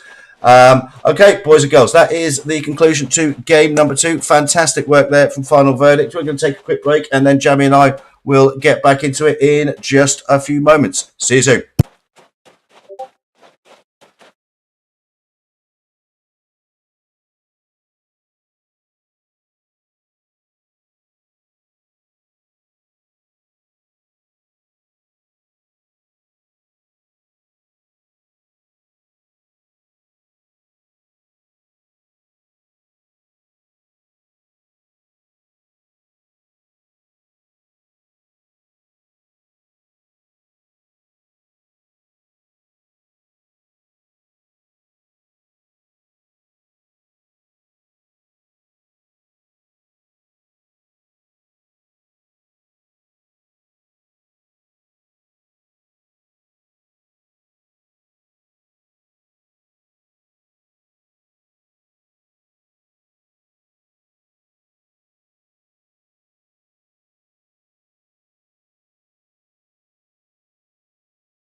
Okay, boys and girls, welcome back. I'm just going to sort out some screenshots and things, so we'll listen to the melodiously wonderful voice of the Jamster. And what were your? Fantastic win for FE there, Jamie. But what were your thoughts on game number 2 from Miramar? What we had is some early skirmishes, as pretty much as we predicted. Early skirmishes, teams trying to establish, trying to loot, not taking on engagements they didn't have to, just to avoid losing players. And taking damage they didn't need to take, but equally not shying away from a fight when they had to take one. Then we saw teams trying to establish compounds, trying to establish center zone, but the zone was shifting. We had quite a few crowded around phase 3, phase 4. A lot of teams then moved up towards the north, up towards San Martin, but then the zone did a hard shift down to the south, down to Los Leones. So the teams that have stayed in the south then tried to establish and hold their positions on the edge of Los Leones, and we saw that really take effect towards the very final zone as the final zone shifted into the open ground. Those that could keep their health, they could keep their number of teammates. Although in the end it was a solo that won it, but there was a real fight just to get to that final zone through Los Leones. Yeah, certainly it wasn't quite as quiet in the middle phases as it was at game number 1. Sorry, I'm a little distracted here, just trying to do screenshots, commentate, and do everything at the same time. And not quite as perhaps as quiet as game number 1. But I have to say a couple of notable things that I enjoyed. Anubis being an absolute menace, as we predicted he would be, as the lone player coming into circle there. The final sort of push, as it were, in the very, very last dying stages of the game from FE, they're perfectly timed. Absolutely, yeah. It was a good effort there. I mean, it was difficult to call because none of them really had any cover. I mean, we had the duo who had the Rockers cover. I would have put my money on them, but because the knock came in from the other player, from the player who came third, I think it was, or fourth. Excuse me. Because that knock came in, they lost their numerical advantage, and it also meant they couldn't move. He was trying to revive his teammate, and the slightest peak there, and the player from FE just took him out. I thought it was a very interesting game. I very much enjoyed the counter push there. And I will. This is the thing, especially when you're looking at new teams. There was that one wonderful gunfight in the sort of the buildings area there, where the one player managed to take out about 3 of them with an AKM, only to be remorselessly and ruthlessly firsted up by squad number 14, which I think is a Bay, as they came in. But great individual gunfight, that one. Absolutely, and you know, and both lots played well, because you saw individual gunplay, really good, taking down 3 players, but then also good team play, and Team 14 coming in and finishing them off. Now, not everyone can win, so eventually there's a winner, but the individual gunplay was really good. Yeah, I did enjoy that. Okay, so we've got people starting to come into the room now for game number 3. So we've got about 40 players in the room now, so we've got a few minutes left. And it's my map, Jamie. It's my map. Here we go. It's snaky Sanhok. It's the Vimes get up close and personal and try and bite them to death map. We're on Sanhok. Here we go. So less opportunity for withdrawing from the sort of the distance fights, or not taking a fight on and rotating around. Everyone's going to be dropping in the small zones in that small area. It'll be interesting to see, and we've seen it. Unlike classic play, in the scrims that we've covered, especially the higher level scrims, you don't get multiple teams dropping boot camp. You don't get teams dropping paradise. You don't have that sort of. They're trying to get the one-upmanship. They're thinking the bigger picture. They're looting. They don't shy away from fights, but they're not going there just for the bragging rights of landing boot camp. Yeah, it's It's an I mean, I think one of the mechanics I find interesting about Sanhok is obviously by far the smallest map featured in the game, but that doesn't necessarily make it easy to rotate on because most rotations take place on foot. So you might only be 1,000 yards out of the zone, but if you're rotating on foot 1,000 yards, especially when you know that anybody can be in the grass or behind a rock or behind a tree at any point during that rotation, can make it very exciting. Yeah. And I'm really excited to see what happens because often with Sanhok, especially at these high levels, you get a lot of players going out to the outside of the map, out to the coast. And our favourite bit about Sanhok, similar to Vikendi, is where the zone goes. If it goes to that northwest island and the coastlines and the cliffs are in play west of boot camp. Yeah, I think we had a stream recently, didn't we, where we ended up on the cliffs outside of the camp on the northwest island, Camp Alpha, and. There was basically we had people who were facing jump off the cliff or get shot, and sometimes it's a great vantage point coming into the final stages of the game. But it can really, really hurt you if the zone doesn't break for you. Absolutely, yeah, and you see teams with that gamble, and we've seen teams rotate from what you think is actually a relatively safe place, maybe on the mainland, or sort of the west of the mainland, sort of west of Painan. On that western side of the river, and for no reason, it seems they've rotated north and gone onto that northwest island.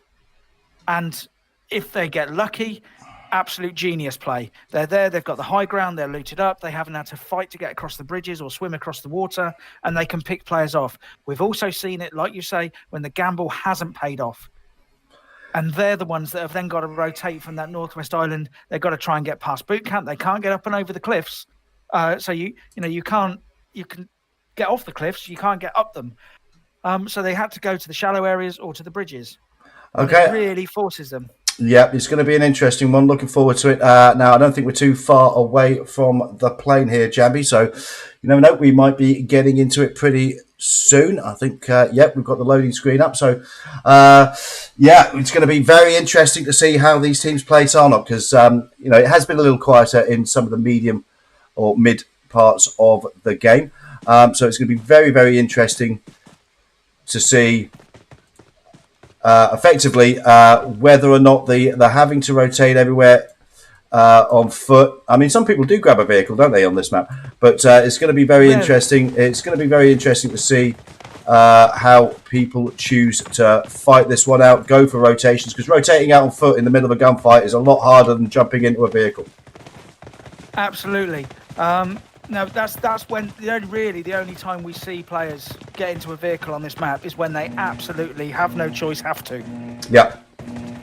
It's either to get away from a fight or they're miles out of zone, or like I said, they've taken that gamble. Anyway.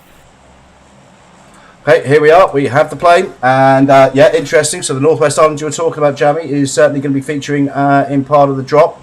Paradise in range, boot camp in range. Yep, only a couple of teams, one team big with the early drop. Now, of course, being Sanhok, everywhere's in range, regardless of flight path. So teams will have their preferred areas, and it's going to be interesting to see where teams go. Team 5 looks like they're hanging around at the sort of the early part, around the northeast area. A lot of teams with a central drop, and look at that. A lot of people heading over to the northwest island. Lot of people heading over towards the Hattin and Camp Alpha area. Yep, and we've got teams heading. A couple of teams, maybe 3 teams heading down to Painan. That should be interesting. Yeah, we're here with Final Verdict, our winners of game number 2, and they're one of the teams that are potentially coming into Painan. So we'll quickly jump on that. So they know they've got squad number 6, Quantum Leap, not too far away. And I think I saw a third bunch of guys coming down as well, Jamie. Yep, there were 3 teams in this roughly in this area. It looks like Trolkis from Abay has taken someone already. So here we go, opposite sides of the river. Now it's interesting, Painan, because you're very close to each other, and you do tend to get a lot of knocks established.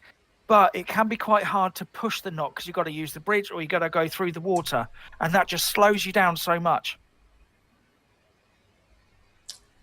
So, we've got these 2 teams very close to each other in Painan. Just having a look. Nobody in boot camp, nobody in Paradise, although Big jumped not too far away from Paradise, so it wouldn't surprise me if these guys run through and have a loot on their way in.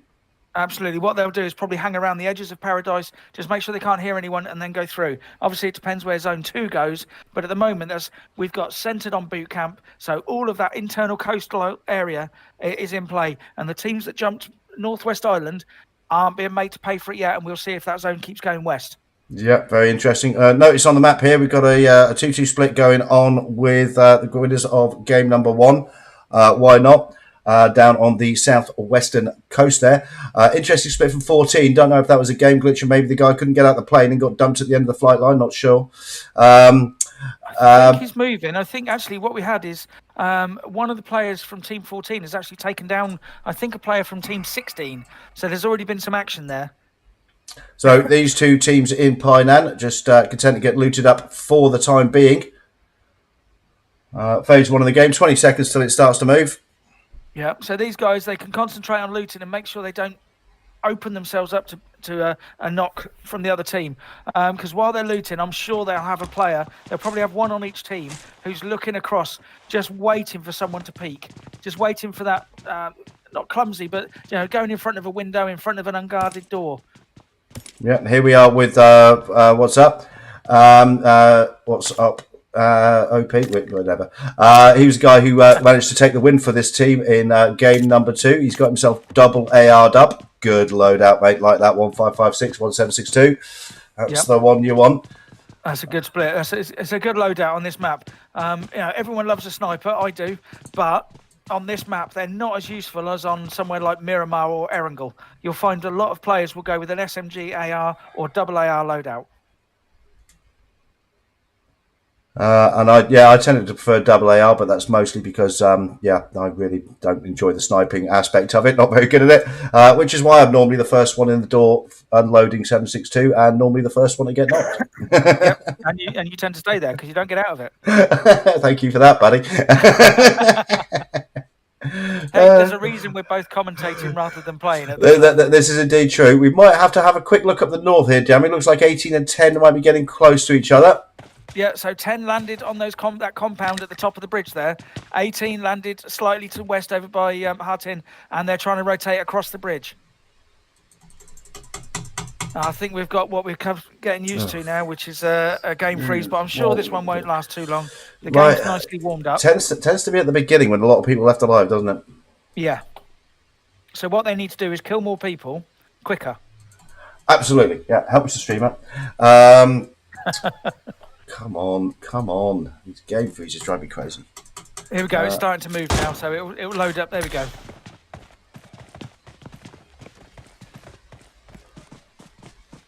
So it looks like Team Cam, bad quality, BQ. We didn't feature them that much. We saw them with a little bit of action in the previous games.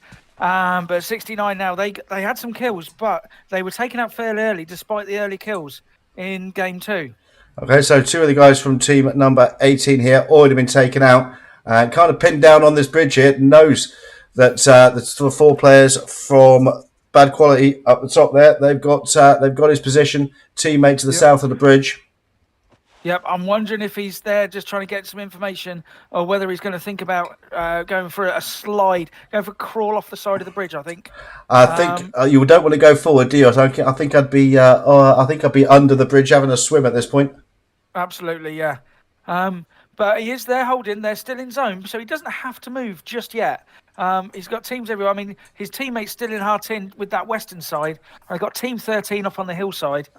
And this could potentially be interesting, Jamie. We've got team number 11, team number 5 closing in on each other, and these are both teams from Team Big. Here we go. This is what we love, and we've seen it in other scrims where we have multiple teams from the same clan, and they're going to come in and they're going to go for bragging rights here.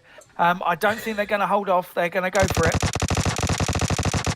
Bit of clan-on-clan action. Who doesn't love to see that? Yep. Anubis may take... And there we go. Anubis has definitely got a look at that. And oh my word, that was a close one, but Anubis takes it. I mean, the speed of that thirst, you can't say these guys are holding back on their clanmates, can you? No, I imagine the Team Big server is going to be lighting up with some fairly healthy criticism and commentary afterwards. Yeah. Out come the nades. So sometimes, you can get access. Danny Boy getting another thirst on here. So it looks like Rolls, the only one left from Team 11, trying to get out there, trying to fight. And Rolls taken out. I'm sorry I had to cover that, bud, but Anubis doing the business there. I've been chatting with Rolls quite a lot the last few days, and lovely fella, but unfortunately taken out by his clanmates there. Yeah, Pew Pew and Rolls have, they've been on the servers there.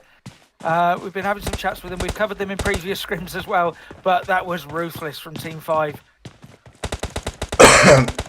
Haven't got too much time to rest though. Beaten up. No, they're beaten up, and Team 17 know that. They've heard the fire, the gunfire, so they know that Team 5 are having to heal. Can't imagine it's going to phase the fellas from Big too much. They do like a scrap, these lads.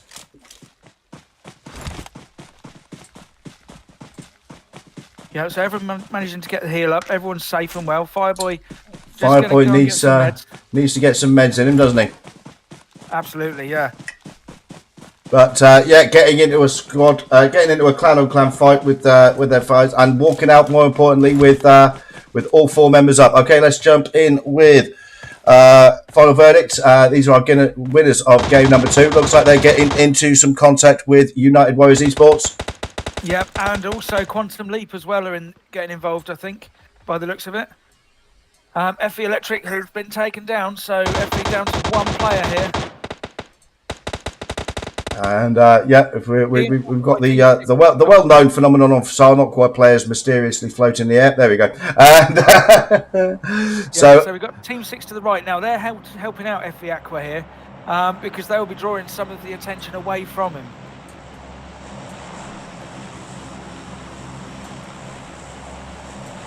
So that's our situation. We got squad number 8 just overlooking one of the last surviving member of FV there, and yeah, Quantum Leap not too far away. These guys all contesting the final phases of the game in game number 2. No, this should be quite interesting.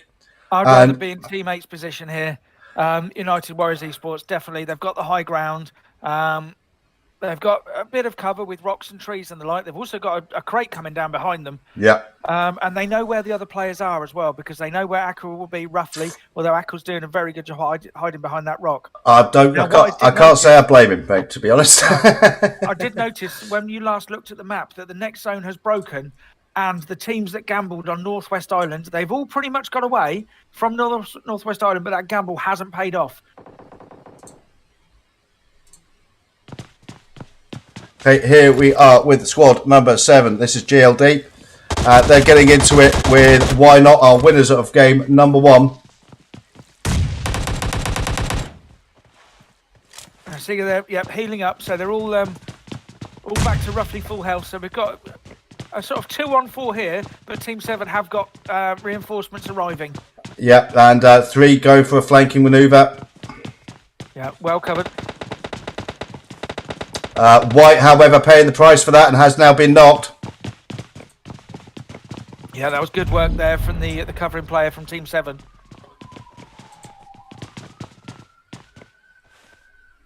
So here we are with GR from Why Not. He got a peek of someone running across, but he didn't want to stand in front of that window too long. He doesn't know exactly. There we go. And gets a beautiful knock there. Fantastic knock. Definitely whacked a couple of headshots in there. Out comes a molly. Yep. Oh. Just managing to get in the building there just before he got taken down. I think so. Team 7. Yeah, I think our friend, sorry there. I think he probably felt those rounds whipping past. Definitely. Going around the side here. Looking to change the angle, see if we can get a shot through the windows. And more knocks coming in. So the guys from team number 7, they're managing to get each other up, but they're certainly under pressure here. Absolutely. And now what they're doing is they're being concertinaed into the same building. Team 3 here managing to almost corral them into that building. And you can see the number of knocks coming in and nades coming in. That's one thing about being in the same building. You can support each other. But a few good time nades. And suddenly here we go with the push from Team 3. Sorry, the only member of his team up alive, but ultimately numbers proved to be too much. And the guys from Why Not take the kills there. That's 4 kills for these guys, but they're getting pushed by the blue. phase number 3 of the game. And now 300 metres away from the zone as well. So here we go. We are now here with United Warriors, and looks like they're not too far away from Quantum Leap. One of the guys from team number 6 here. Yeah, so we saw them before. I think they may have they taken out the last remaining player from team 15, I think. Oh no, still there. That's a beautiful nade knock on one of the guys from Quantum Leap there, just off to the left of sights. Yeah, so these guys are trying to cover from distance, so I don't know if teammate are going to push. Yeah, here we go. Good cover. Beautiful cover there. M4 spray hits Octopus, drops him pretty convincingly. Yep, but now Panda will know exactly where the cover's coming from, and so can plan for it. Sounds like a sniper shot. I think it was a Car 98 shot coming in.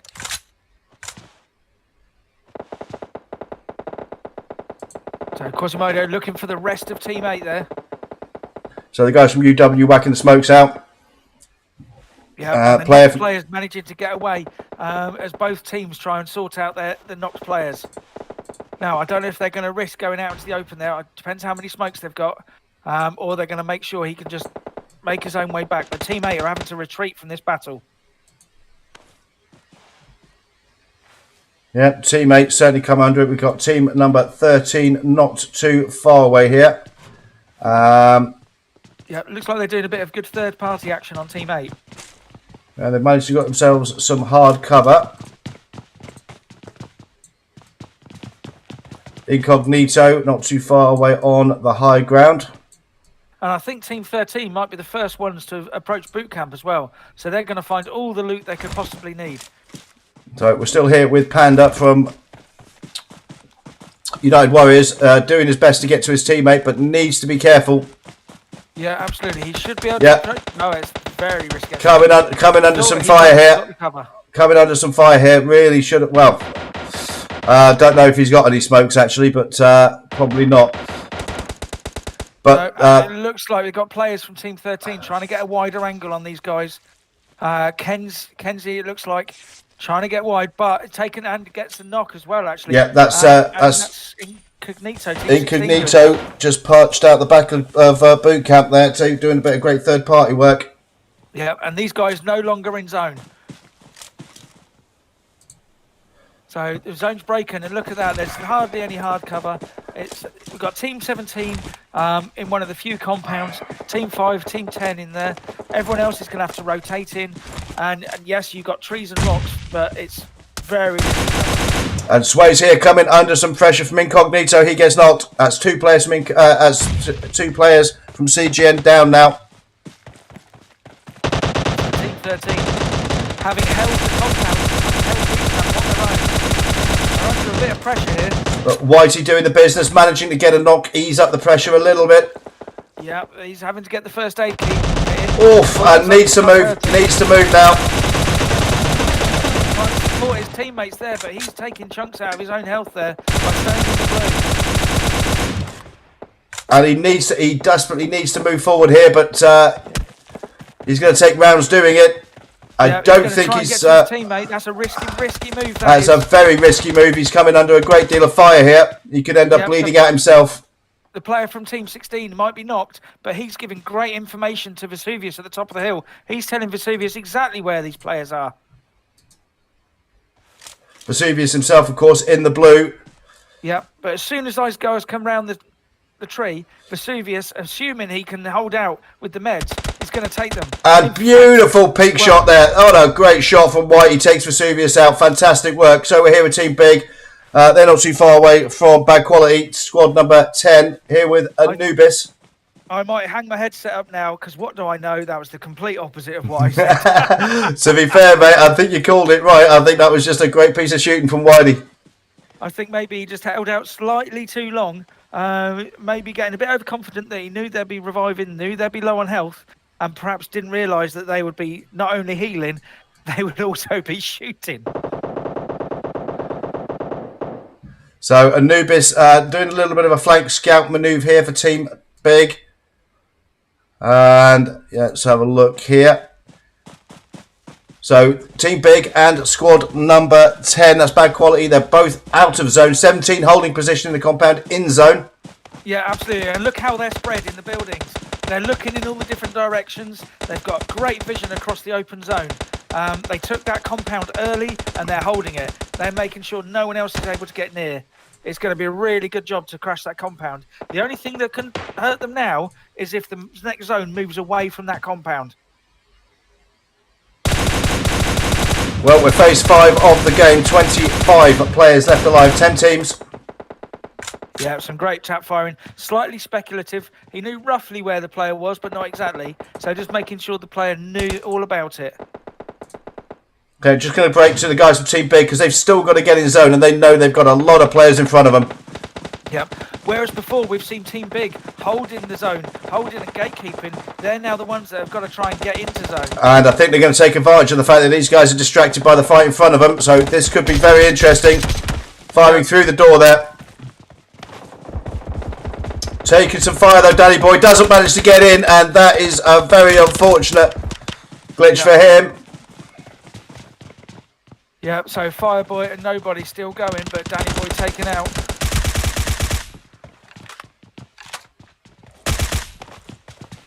And of course the zone shifts, so this compound will no longer be in zone in 20 seconds time. Yep, phase 6 of the game, we've got 10 seconds till it starts to push. Yep. And if these guys are trading lumps out of each other, that's going to really hurt as they try and rotate into zone. Whichever team comes out on top is going to be hurting when they try and get out of here. And these guys now pushing round on Team Big, and they've done it, flanking manoeuvre. They take them out quickly, but they have got to move. Taking some fire now, getting third party from squad number 10. Yeah, that was a great aggressive move. They had to do that. They couldn't afford to let Team Big sit behind them. So even when they try to move, Team Big will be behind them. So yeah, a great aggressive move moving in towards the zone. Okay, you can see two different 17 still trying to rotate in. They're getting gate kept a little bit by squad number 10. We also have the guys from 8 slightly split up, but doing a good job controlling ground in the centre of this circle. Absolutely, and what they can do, I don't know whichever player is in centre zone there from Team 8, doing a great job on his own, but because the other teams are rotating in from the blue, he doesn't have to get a huge number of shots on to get the knock. Guys from 17 coming into it as they try to establish the edge of circle, and that zone has not helped them whatsoever. If anything, that's done quite well for the guys from squad number 8 who are dominating this part of the ground. Absolutely. Team 17 held that compound really well. Aggressively took out Team Big, but they're going to have to really, really work to rotate into zone now. Team 8 on the slope. Getting into it. Squad number 10 not too far away. 17 still doing their best to fight their way in. And we see the player from Team 12, Vortex Esports, on his own there. Still snaking away and sneaking into zone. Just about getting in there. Ammo from Vortex. Zentas has been knocked. 17 now establish themselves on the edge of zone, still trying to fight to come in, but they're taking a lot of punishment doing it. Absolutely. Vortex there, not being passive, taking out the player, but being taken out himself by Team 8. Ammo down to the last 3 teams. Ammo taken out, so we're here with squad number 8. That's somewhat separated with 2 teammates. A knock has been established, and the guys from 17, you have to say, have fought very hard to get into the circle. They're doing a great job. Roxanne is knocked, so we've just got Lisa on the feet. Yeah, under a lot of pressure here. Pressure from the blue, pressure from the other teams around. So we've got 2 teams. We've got...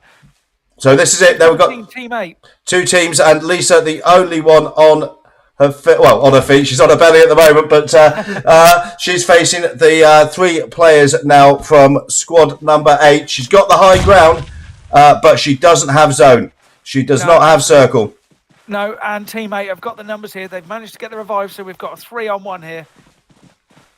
And here we go. Here comes the push. Wait for the last second to shoot. Manages to get the knock on one, but ultimately that's all that can be achieved. And the guys from squad number 8, they take a win there. Fantastic play at the end, keeping their team running, keeping their team up on their feet. You have to say Lisa did a great job coming in, but ultimately not quite enough. Count.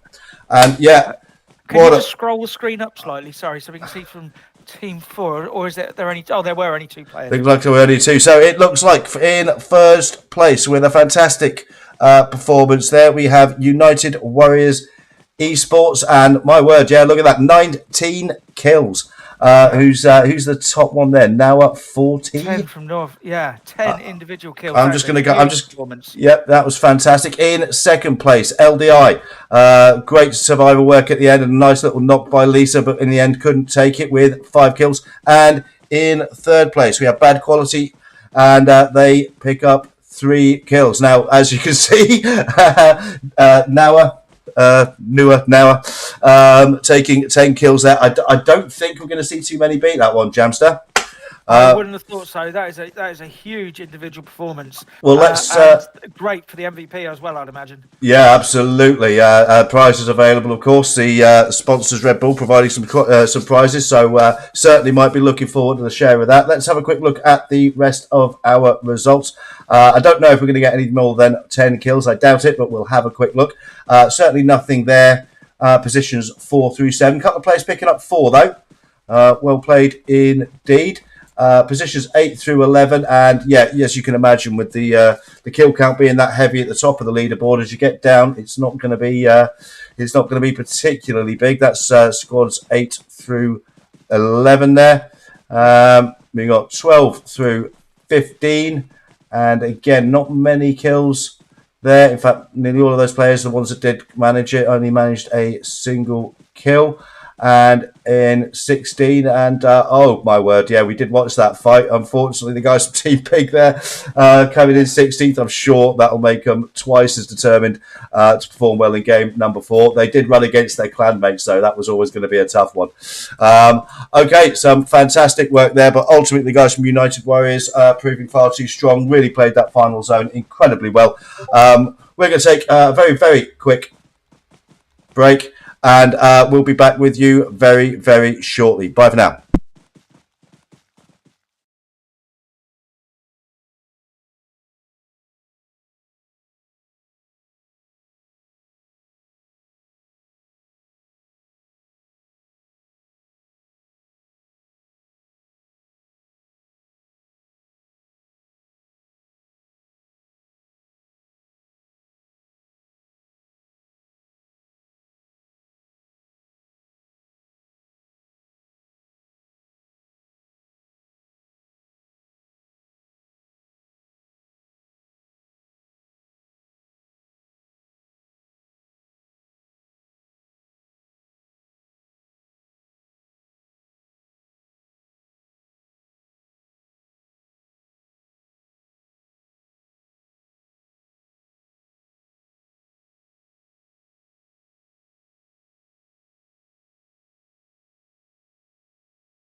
Okay, welcome back, boys and girls, and fantastic action in game number 3, as we predicted. And what were your thoughts on that one, Jamie? Some brilliant action. I think there's a couple of things we've got to talk about. Firstly, is the team that won, and Noor with 10 individual kills. That is a huge kill count. An individual kill count, 19 for the team. In a scrim of this quality, that is a hell of a kill count. Really good effort from the team and individually. But the moment for me was the two teams from Team Big going against each other. No quarter, Arsenal given, absolutely ruthless there.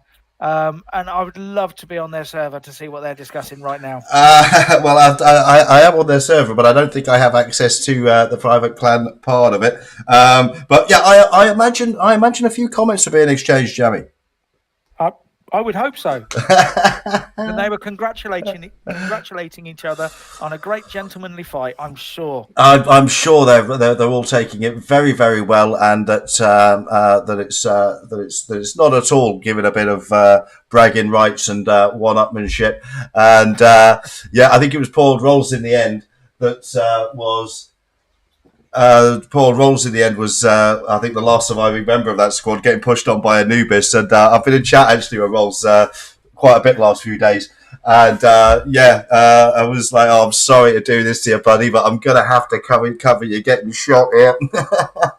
And unfortunately, that's what happened. But you have to say, though, what a result from our winners from United Warriors there. Yeah, brilliant. Really controlled it well.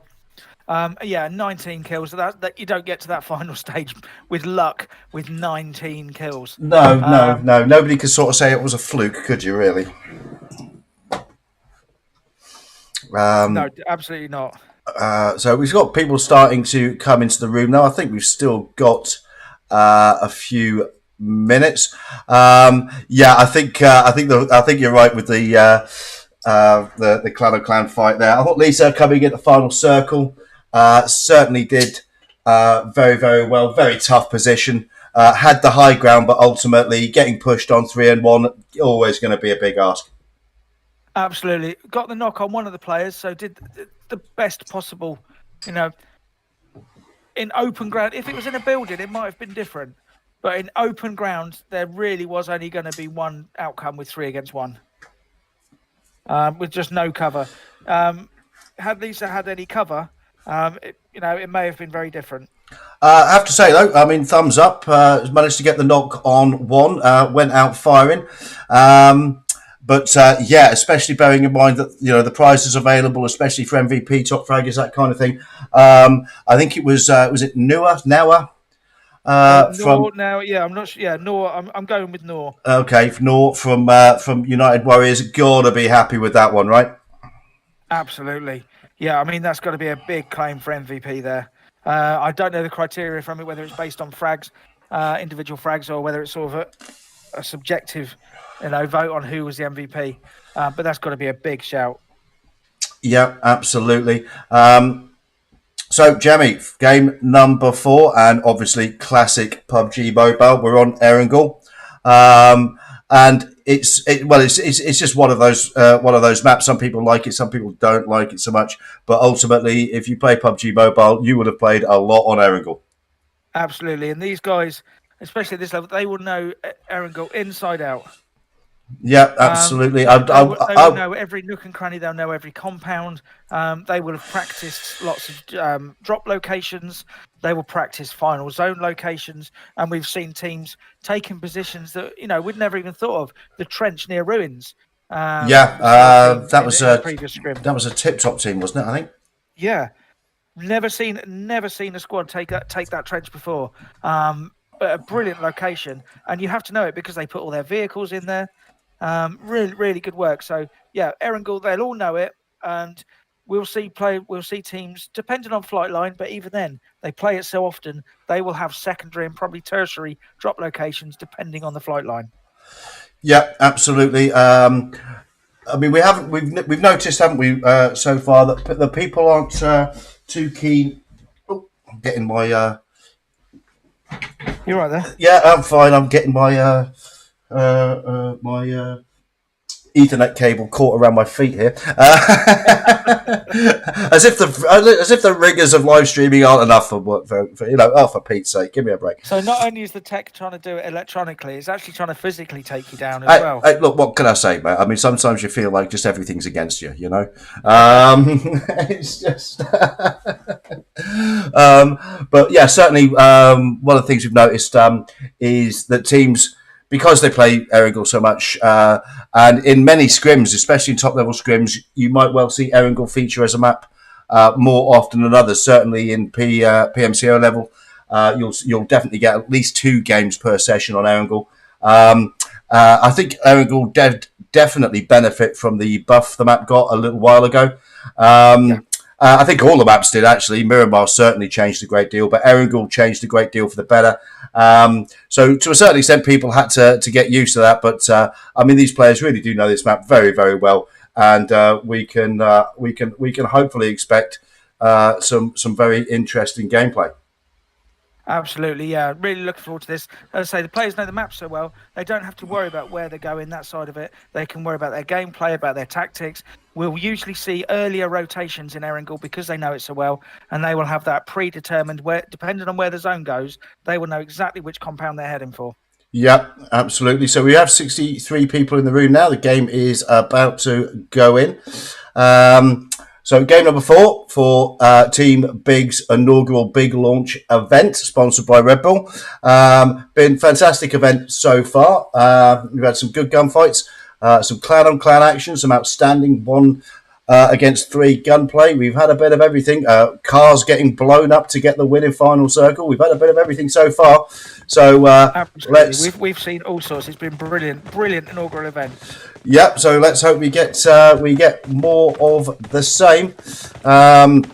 Just really great stuff. It's been a great pleasure to stream so far for you guys, and yeah, let's just hope we get some fantastic work going forward for game number 4. It's going to be very interesting to see where our flight line takes us, Jamie. Absolutely. As I say, these guys will have secondary drop locations at worst, if not tertiary drop location. But it's going to be really interesting. The last game of the night, see if teams go out with a bang and really go for it. And it looks like we've got a Stalber start. A mini base start. Yep, that's a very interesting flight line. That's a Vikendi style flight line. It is a bit, isn't it? So yeah, certainly Novo crates, mill base, Rain Primorsk. You could get the Pachinki there if you fancy it, but I don't. Well, we'll see. We'll see. Yeah. But if we get a lot of early drops with teams heading over towards Milta, trying to get vehicles and heading north, probably Yasnaya, Rozhok, maybe using as far as shooting range and Lipovka. Milta Power's a very popular location normally, so yeah, a few early drops here. And looks like our winners from our last game, they've exited early and they're heading. They're either heading for a long drop to get over the bridge towards the Milta and Farm area, or they are. Well, no, they're overflying the mill base itself, and it doesn't look like they're heading towards crates. So interestingly, on this flight line, Jamie, I mean, if the jump was timed right, you could actually hit both sets of crates with this flight line. Absolutely, yeah. Now look at that. No one into milli base. That is just so interesting. So unusual. Very similar to Sanhok with Boot Camp and Paradise. If this was a classic, we'd have 10 teams in there. Absolutely. I mean, that just lends itself to a 750-meter fast drop, doesn't it? Absolutely, yeah. It does look like we might have a couple of teams in Novo crates, actually, so we're just going to very quickly go there. Here we go. This could be some early action because they'll get early weapons. So that is the boys and girls from team number 12, Vortex Esports, and they're going to be going up against Quantum Leap. Yeah, interesting. Look at the split here from team 12. They've got the wide angle coverage here. They're on the crates, so they'll be getting good weapons. But team 6 are in the buildings as well. Vesuvius has knocked 69. I didn't see the player's name actually. Up. Yeah, and taken down. That's the fellas from Incognito there, and we've also got a couple of teams I think contesting around North George. So we're going to have to see, basically pick a fight, I think. Absolutely, it's interesting because it's the last game, so maybe that Well, to a certain extent, I mean it's moving day, isn't it? you know, if you haven't if you haven't done it thus far and you want to qualify, you need to put a move on. Yeah, absolutely. So they're going to try and make a name for themselves here, try and get some extra kills. And we see Meso there on top of the roof. So these guys have come from the crates and they've pushed towards Team 6. So they're being aggressive here. And just the 2 players from Team 12 are holding the 4 from Team 6. Okay, we're going to jump very quickly up to North George because I think we've got some... Look at all that lovely loot. Look at all that lovely loot. Look at all that lovely loot. We've certainly got some action here. These guys getting into it. Yep. And they're on Team 7. Yeah, absolutely. So they've managed to establish 2 kills already. There's only 2 guys from Team 7 up and running, and it looks like they're heading away from this fight. Yeah, up and running is exactly the right. What they don't know is, now then, let's have a look, because that looked quite interesting. They've managed to get themselves some cover. Yep, and they can get onto the roof of that building as well, so they'll be able to get some height there. They'll be able to see what's going on. So DP28. Against a squad, that's what you want. DP28, absolutely. Stick a 4 times on there, I'd be more than happy with that. You absolute whip, Jemmy. You never put a 4 times on a DP28. What is wrong with you? You use a DP28, a frag to melt someone's face from 4 feet away. You don't even use the bullets, you just beat them around the head with I do, I just hit them with it. So the guys from team number 7 here, certainly under some pressure, getting pushed on slightly by the guys from team number 17, LDI. But we've got also one of the guys from one of the squads from Team Big not far behind this. So if they're rotating away from one fight, they're going to run straight into Team Big here. Yeah, but we see one of the players from Team 7 is spotted, I think. Spotted Team 11. He's certainly looking in that direction. I think might be well aware that there's a team over there.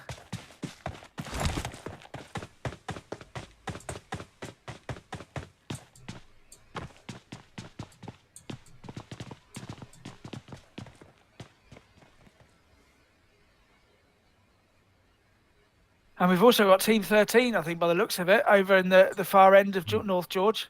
So these guys from Team 7, yeah, so Team 13 up on the eastern edge of North Georgia Pole. A lot of teams, and the first zone's broken. And look at that. It's an eastern zone. Half the lobby's in the west of Erangel there. We've potentially got Team 14 getting pretty close to each other. And looks like we may well have some action in that where we were following on our landing. So we're going to quickly jump to that. We're here with Vortex.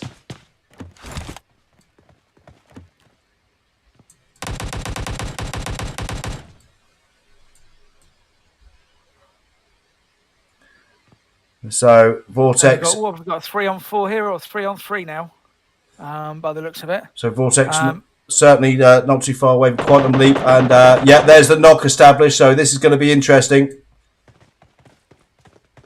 Are they going to push it? And in come the nades. And our friend here, yeah, getting into it up close and personal. Manages to get the knock whilst taking some damage from a nade, but in turn gets taken out.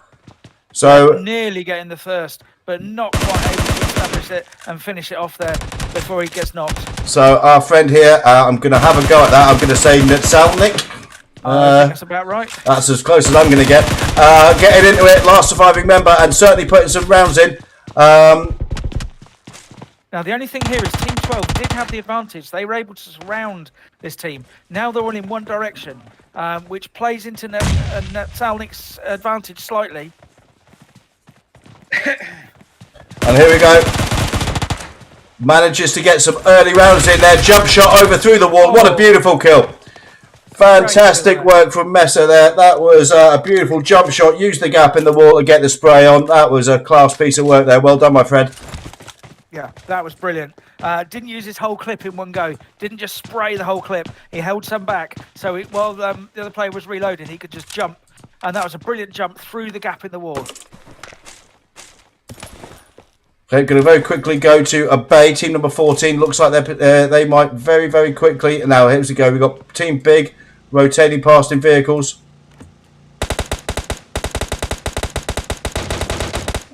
And, yeah, that's the knock established on Anubis there. And taken out and thirsted pretty ruthlessly. So Anubis potentially going on a bit of a scout in a single vehicle and has paid the price for it. Absolutely, yeah. So Fireboy coming over the hill now, going to come down and see these guys looting his teammate's crate. I don't know how close he's going to want to get, whether he wants to take some revenge or just take some information and then go back. I think no. Fire, we're going to keep rotating. It looks like the guys from Bay also looking to rotate. Want to jump back up to our action in North George. We've still got the 3 teams contesting this one. Yep, they're going to have to start moving nearly they're 1,500 meters out of zone.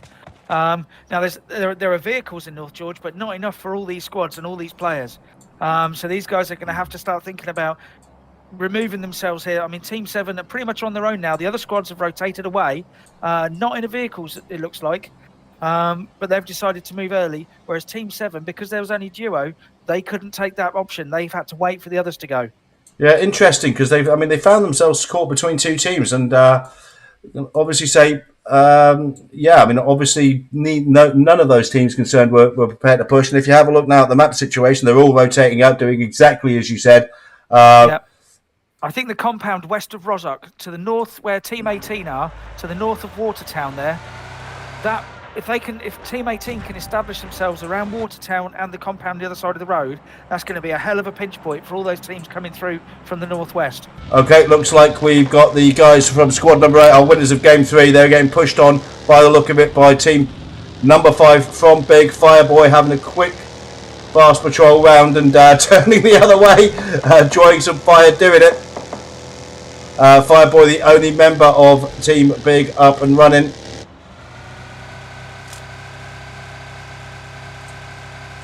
So Team 10, unusual at this stage, but they're heading towards centre zone. It looks like they're going for the crate, maybe. Driving around, it's just about landed. I think they've gone a little bit early to get the crate. Fireboy's rotating near it. No, these guys have gone past the crate that's landing. Yep, so I thought they were driving aggressively at that one, but obviously not. What we got in there. And, ooh, Grozer, nice. My sort of weapon. Not as good as a Mark 14, but never mind. I do like my Mark 14, though, Jamster, as you know. Absolutely, yeah. It's pretty much one of my favourite weapons as well. But, the Grozer, absolutely fantastic, and just absolutely brilliant final phases of the game when you're facing those up close and personal gunfights with the circle pushing on you. Yeah, look at that, down to the very south of zone. Team 12, Vortex. So they've come from that win down in Novo Crates, and they've actually headed into the main milli base area, and they're doing all that looting. They're still well in zone. There's no one at the moment gatekeeping either of the bridges. They don't know that. But they've got really good loot now. It's interesting, isn't it? Because, one of the things you don't often get on Erangel is a mill-based island finish. It does happen, but it doesn't happen as often as you think it would. No. And so yeah, it's quite interesting. You never know. We might actually get something like that. So here we are with team number big, team big, team number 11, our hosts for this evening, coming in from the blue. These are guys who landed around North George area, still in close contact with the guys from team number 7 who still have not been taken out. And obviously, as you were saying, Jamie, they didn't manage to find themselves a vehicle because although only phase 1 of the game, that is a long rotation on foot. Absolutely, and because these guys haven't got a vehicle, they've had to rotate on foot. It means they're not that far away from it. It looks like Team 7 have actually just got themselves a vehicle. But one of those players from Team 7 just been taken out by a player from Team 11 Big there. Yeah, I think it was Car 98 shot did that. Saw that one flash up. Absolutely, yeah. You're getting all excited now, aren't you, Jamie? Car 98 now shot. Look at that next zone. Yeah, a mill base. The zone is north of the eastern milli base bridge. Some great compounds there that you can hold. You can get on the roof. You can see quite a long distance from a relatively low building. Okay, we're here with squad number 15, final verdict. They've got themselves in between quite a few teams here. We've got some guys from United Warriors. We've also got Fake, not too far away. Yep. So plenty of fire coming down onto Team 14 there, and Team 8 as well. Teammate certainly taking some damage. One player knocked, one player down. That vehicle rolling away, smoking away. So that's the shots coming in for 4, and that's helped actually with Team 14 rotating past that. That's helped the player from Team 8. Although I think he's taken down. Yeah. Yep. What's up? Who played so well in game number 2, featured so strongly in game number 2, establishing another knock there. And I don't think our friend from squad number 8, United Warriors, our winners of the last game, is going to make it out. No, and it looks like Team 7, or at least one of so Team 7 have finally been taken out by Team 11 there, rotating in from the blue in the northwest. And interestingly, everybody's got off, well, the few people who are around the Millbase Island have now gone off it. Yep. So they've gone from the western bridge and they're rotating across to the east now. Team 14 from that big rotation past all these squads, and they're now centre zone at the north of the eastern Millie Base bridge. So they're going to try and hold that compound at centre zone. So here we are with start from final verdict, squad number 15, winners of game 2. Yep, only got a red dot, but... Getting pushed on very aggressively here by squad number 12. Yep. Squad number 12 getting some damage put on them, though. Under a bit of pressure here. One down, one knocked. Just ammo up here. So let's see if these guys are prepared to push this, or they want to maintain the relative safety that they have in their compound. Whacked out the smokes. Got Team 16 up on the hill. That's a great position up on that hillside there. They can see all the way down to Team 15 in the compound, and they can certainly see the smoke of Team 12 here. They'll be putting some rounds in speculatively into the smoke, I'm sure. And looking to get out of this situation very, very quickly. We saw Incognito, actually, squad number 16, doing something very, very similar in the last game, overlooking boot camp and taking some third-party action. Absolutely. Second player from Vortex. A lot of damage done at the moment. I'm not sure if it's been able to rotate away. But no. Ammo has. The other player's been knocked. Yeah, absolutely been knocked. So it looks like Ammo is very soon going to be the only person left alive from that team. And it looks like he's not risking the revive either. It's just too risky in between these three squads. So final verdict, looking to rotate out in vehicles. We're here with Fake, squad number 4. They've already picked up 3 kills. They've still got all 4 squad members up and running. Putting the shots in where they can. They're not worried about advertising where they are. Everyone knows where they are now. There's our map situation. Team number 11 from Big, they're still well up to Rojok. Yeah, and it looks like they've got a vehicle now, but they are so far out. So, but the only thing is they're not getting involved in all these fights. That's a beautiful tap fire. They're trying to take out the vehicle by the looks of it. Yeah, just trying to get Aqua. Was it? No, I think it was a different one actually. Knocks being established on final verdict here. Yeah, so we saw our winners from game 3, UW, and especially Noor getting the knock there. Aqua certainly in a tough position here. Been spotted, vehicle blown, needs the smoke to rotate out. Teammates taking damage behind. And yeah, that was great work to get the res on the teammate there. Good squad play. Absolutely, yeah. So his teammates there, providing a bit of cover so the other team can't directly push to the rock. But yeah, really good play managing to get to the rock for the revive.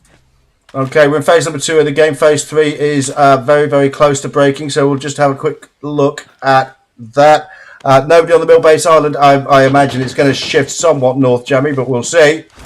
Well, we'll see. It'll be very interesting to see what happens here. I mean, yeah. Aqua still takes so much pressure. Aqua still taking some rounds, trying to rotate out. Star is knocked again, I think. No, not quite. Like very, very unhealthy. One of Team 8, actually.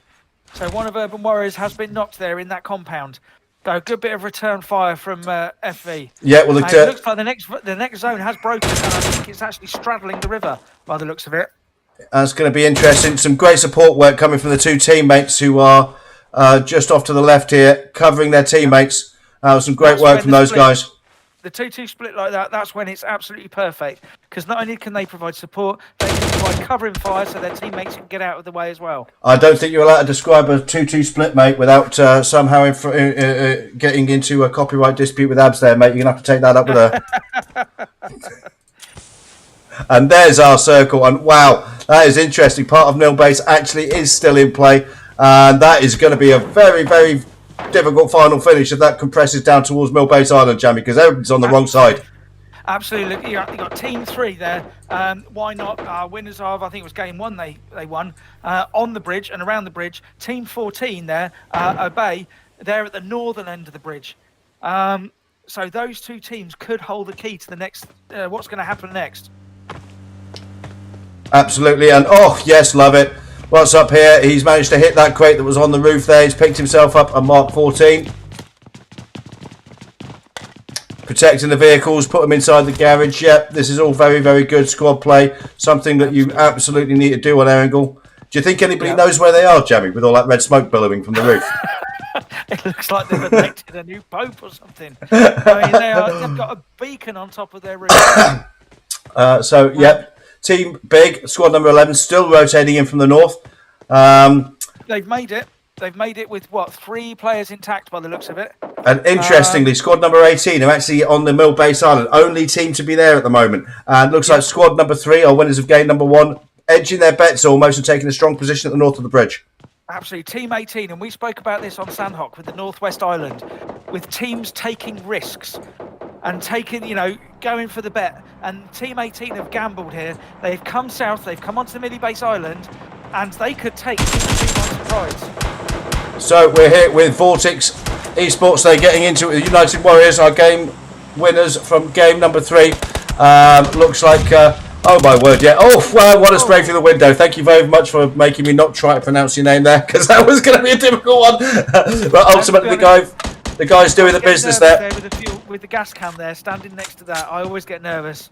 It can be a sly move, getting the gas can when the player stood next to it.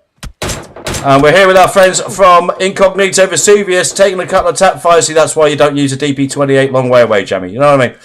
It just doesn't work. You get shot in the face. Yeah, but it wouldn't be you the other end. That you wouldn't be that far away shooting back. No, I really wouldn't. No. That's why You'd be running straight at me. So I'd be running, swimming, jumping. I'd just basically behaving like a lunatic of some description. That's why I don't play Tier 1 scrims, mate. Nobody'd have me. So we're seeing less of the more passive tactical play than we have in any other of the games. It's a much more aggressive game here, the final game of the night. Absolutely, and there's the next zone, Jamie. So we're not going to be on Mill Base. No, Team 3 have called it perfectly. They're on the bridge, they're holding that. They've got a great position. Team 14. Great work going in from Electric there to put some rounds in, but takes a huge amount of damage from the flank. Absolutely, he's got 2 knocked players, 1 down already, and 2 knocked. And they're in the red zone, in the open as well. Yeah, I think that was actually the guys from Why Not, team number 3, who took advantage, third party of that situation. Electric was doing fantastic work, but wow, that hurt getting hit from the flank that way. Absolutely, I think Team 14 have only got 1 player left as well, by the looks of it, or maybe 2. Oh no, sorry, they were just all low on health. I thought they were knocked. Yeah, so Team 3 putting in some great damage. Team 14 and Team 15 trading knocks here, and neither team can really afford that many. No, and what always interesting in the mix. I think that was a graphic glitch, mate. I think that door was open. Yeah. I hope so. Anyway. Great stuff here. Explosions everywhere, red zone established, people trying to knock lumps out of each other, and we're phase 4 of the game, Jamie, and there's still 40 of these lunatics running around. Yeah, well, 13 running around now. 39 running around, 13 teams. We've got a lot of knocked players. There's been a lot of third-party work. In particular, Team 3 here have been third-party in the fight between 14 and 15. So we've still got 15, not too far away from this. Here comes another one. Team 9 coming in for the crash on the compound. And look at that. That was only going to end one way, wasn't it? And so we're here with our friends from Why Not, winners of game number 1. And yeah, let's quickly jump to the guys from Bay. They look like they're in the middle of a gunfight.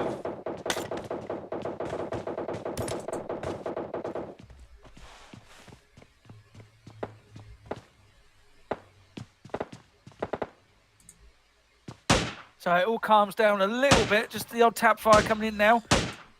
Sounds like an SLR. And okay, let's check out our guys from squad number 6. 17. Rotating in now. Yeah, Team 18 rotating in from the south of the bridge now. So Team 3 we're going to see whether Team 3 know their name, they're there or not. And this is what happens when you have so many people still running in. Yeah. So these late stages of the game. Team number BIG coming under a huge amount of pressure here. Yeah. In the blue, one of their players is actually trying to rotate out, but the zone's taking chunks out of Messi C's health here. And that's one way to enter the zone. Oh, taken out. That would have certainly made some great TV. Pulled that one off. Absolutely, and look at that zone. So we've gone further north from the bridge. So we've got Team 18 rotating in on the bridge. Team 3 holding the northern area of that bridge, but I don't think they're actually on the bridge itself. So we've still got 30 players left alive. Phase 5 of the game.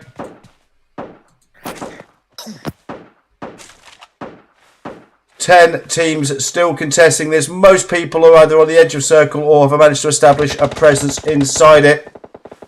And that looks like a knock has been established on team number 13 from Why Not there.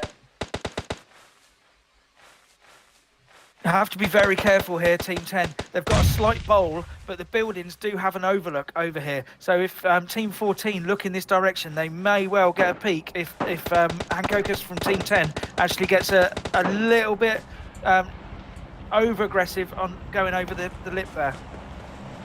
Yeah, it's going to be very interesting phase of play, this one. Interesting place to end it. You don't often get games ending down here, so this is very, very interesting. That's rounds coming in. 29 players left alive, 10 teams still contesting. And we've got shots going everywhere at the moment. All seem to be concentrated on Team 10 at the moment. Everyone, one of them's been taken down, and thirsted as well. So here come the smokes now. They know they've been seen, so they're going to have to be... Team number 10 under pressure from 4 different teams here, so they're in a very, very tough position. But more rounds going into team number 13 there. Yeah, and that mini-map is going crazy. We've got shots in every direction here. So we're down to 25 players left alive. 9 teams still contesting. Phase 5 of the game. And we're now starting to get people going down the play zone, Jamie. Yeah, absolutely. Team 9, who came in with that big crash, they're still going. Team 14 are now centre zone after taking that compound. Team 3 are rotating to the coastline now, actually through the blue from the bridge. They've given up their location, and they're actually now trying to rotate in on the side of the dunes there, on the eastern side of the zone. Team 14 though, very strong position. So team 14 defending this location centre zone very aggressively. Got the prime real estate. We are now phase 6 of the game. We have 45 seconds till it starts to break. Yep, Team 9 still in zone. They're on the edge of the zone, yes, but they're still in zone. They came in with that great crash. Team 8 are coming across the fields there. They're probably going to be spotted. It's going to be a difficult rotation for them in between all the hay bales. Yep, stream chat's really livening up. Some people enjoying the action and the zone here. We've got Bazza and Siren in there. Well, how are you doing, guys? Thanks for tuning in. Yeah. Thanks, guys. We do appreciate it. We've got 24 watching. That was brilliant numbers. And we've still got 21 alive, 7 teams. Team 3 here have been controlling the bridge, and now they're edge of zone here. They've got the cover on the lip of the beachhead here. And we've got 5 seconds till the blue starts to move, and that is going to be a huge factor in how this pans out. Absolutely. Team 8 there, we can see running edge of zone under a huge amount of pressure. They've smoked as a decoy, and they're actually running across the road here. Very open. If Team 14 or Team 3 can see them, that's very open for Team 8. Yeah, they've got to make a move now. Zone pushing on them, and as you say, they're more than likely to come into contact with squad number 3 here. In fact, they're surfing the edge of the circle. They know they're there. Yep, and it could be who gets the drop. Who's going to see each other soon? Do not add. That is a risky move. Phase 6 of the game. But does the business with a DP28, but ultimately taken out. Striker there takes it down. Striker there managing to just about survive. We've had our next zone pop. 14 have still managed to establish their compound on edge of circle. Why Not? Our winners of game number 1 now find themselves outside. Yeah, look at that, Team 9 with that aggressive crash on that compound, and they've been on the very edge of the last two zones. They've played that perfectly. Team 14 defended this compound very well against at least two pushes, and they've got a team in the building opposite, but they've got three players left, Team 14. Team 4 there running the edge of zone up by farm. And why not behind the guys from Team 14 here, out of circle, so they have got to make a very, very tough decision. They've got to get in. Absolutely, they're going to have to smoke everywhere, but that means Team 14, they can look down on them. They've got the advantage here, Team 14. And shots going out towards Team 3. In fact, Team 3, have they got a vehicle, I think? Are they going to try and push with a bit? Here we go, they're going to try and take the long way round.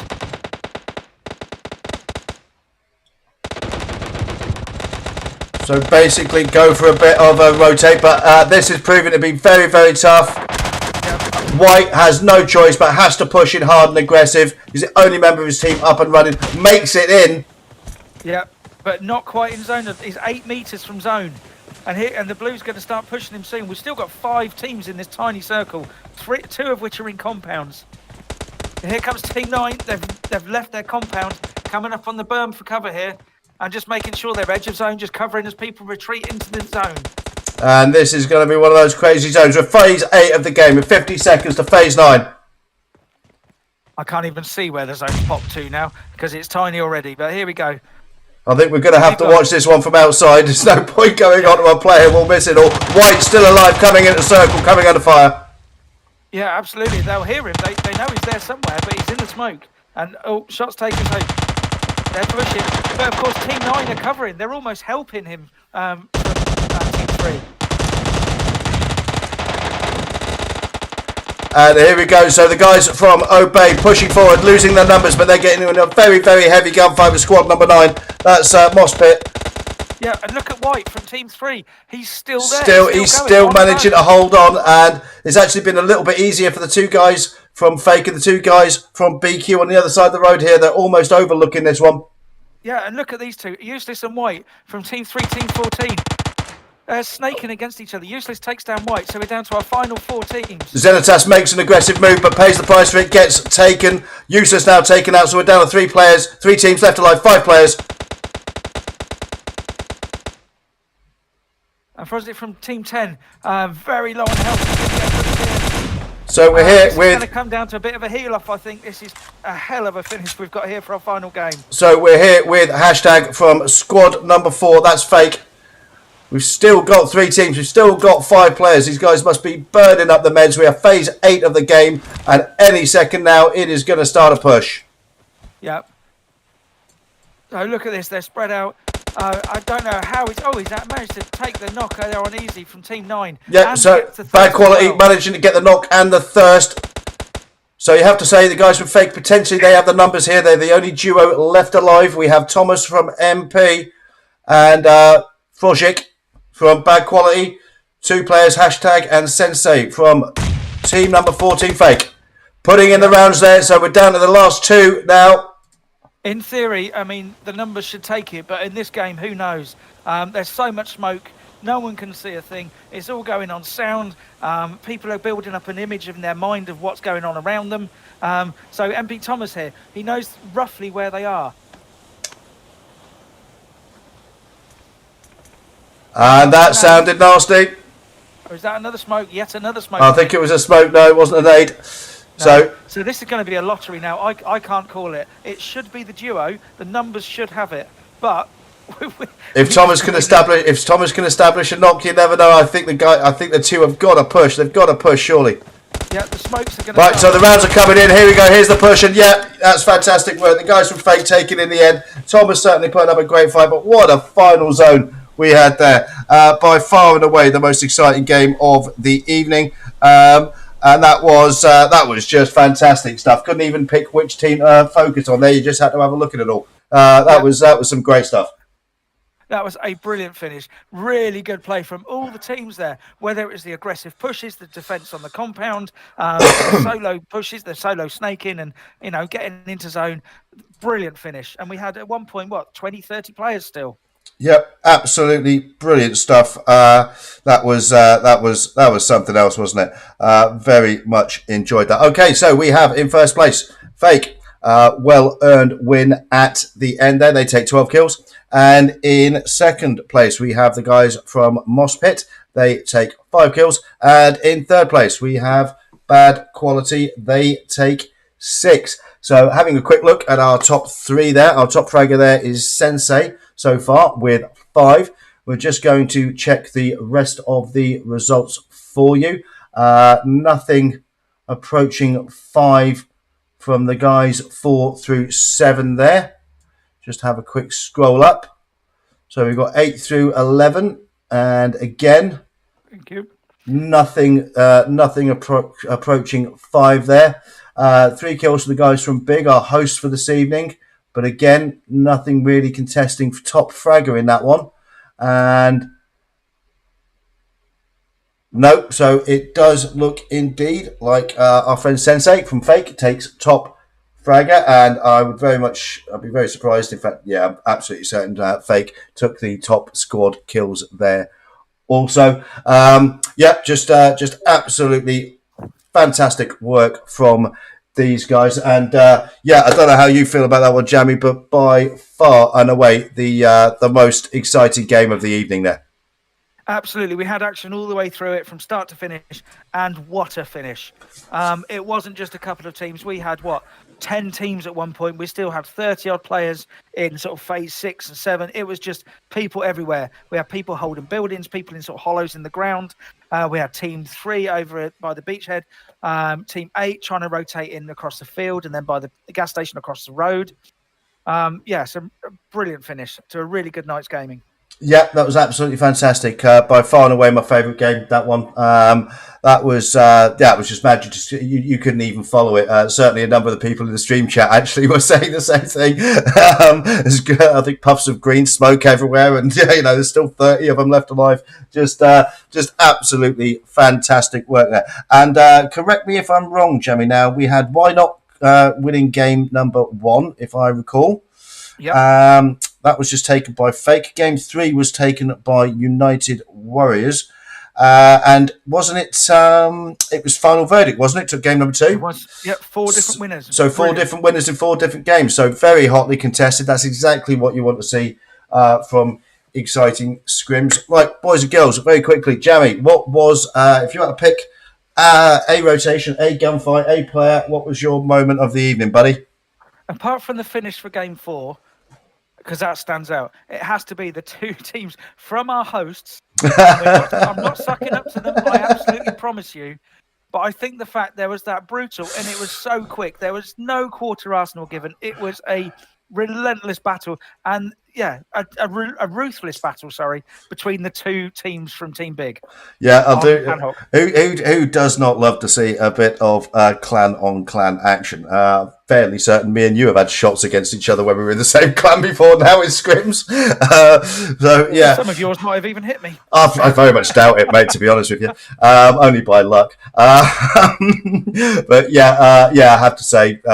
Without a doubt, just all the way through. Game number 4 was just fantastic all the way through. We had action pretty much all the way through it, which from a streamer's point of view is exactly what you want. Some of the earlier games a little bit quiet, but that's not really to be too surprised about. I mean, when you have got a 2-stage event and as well.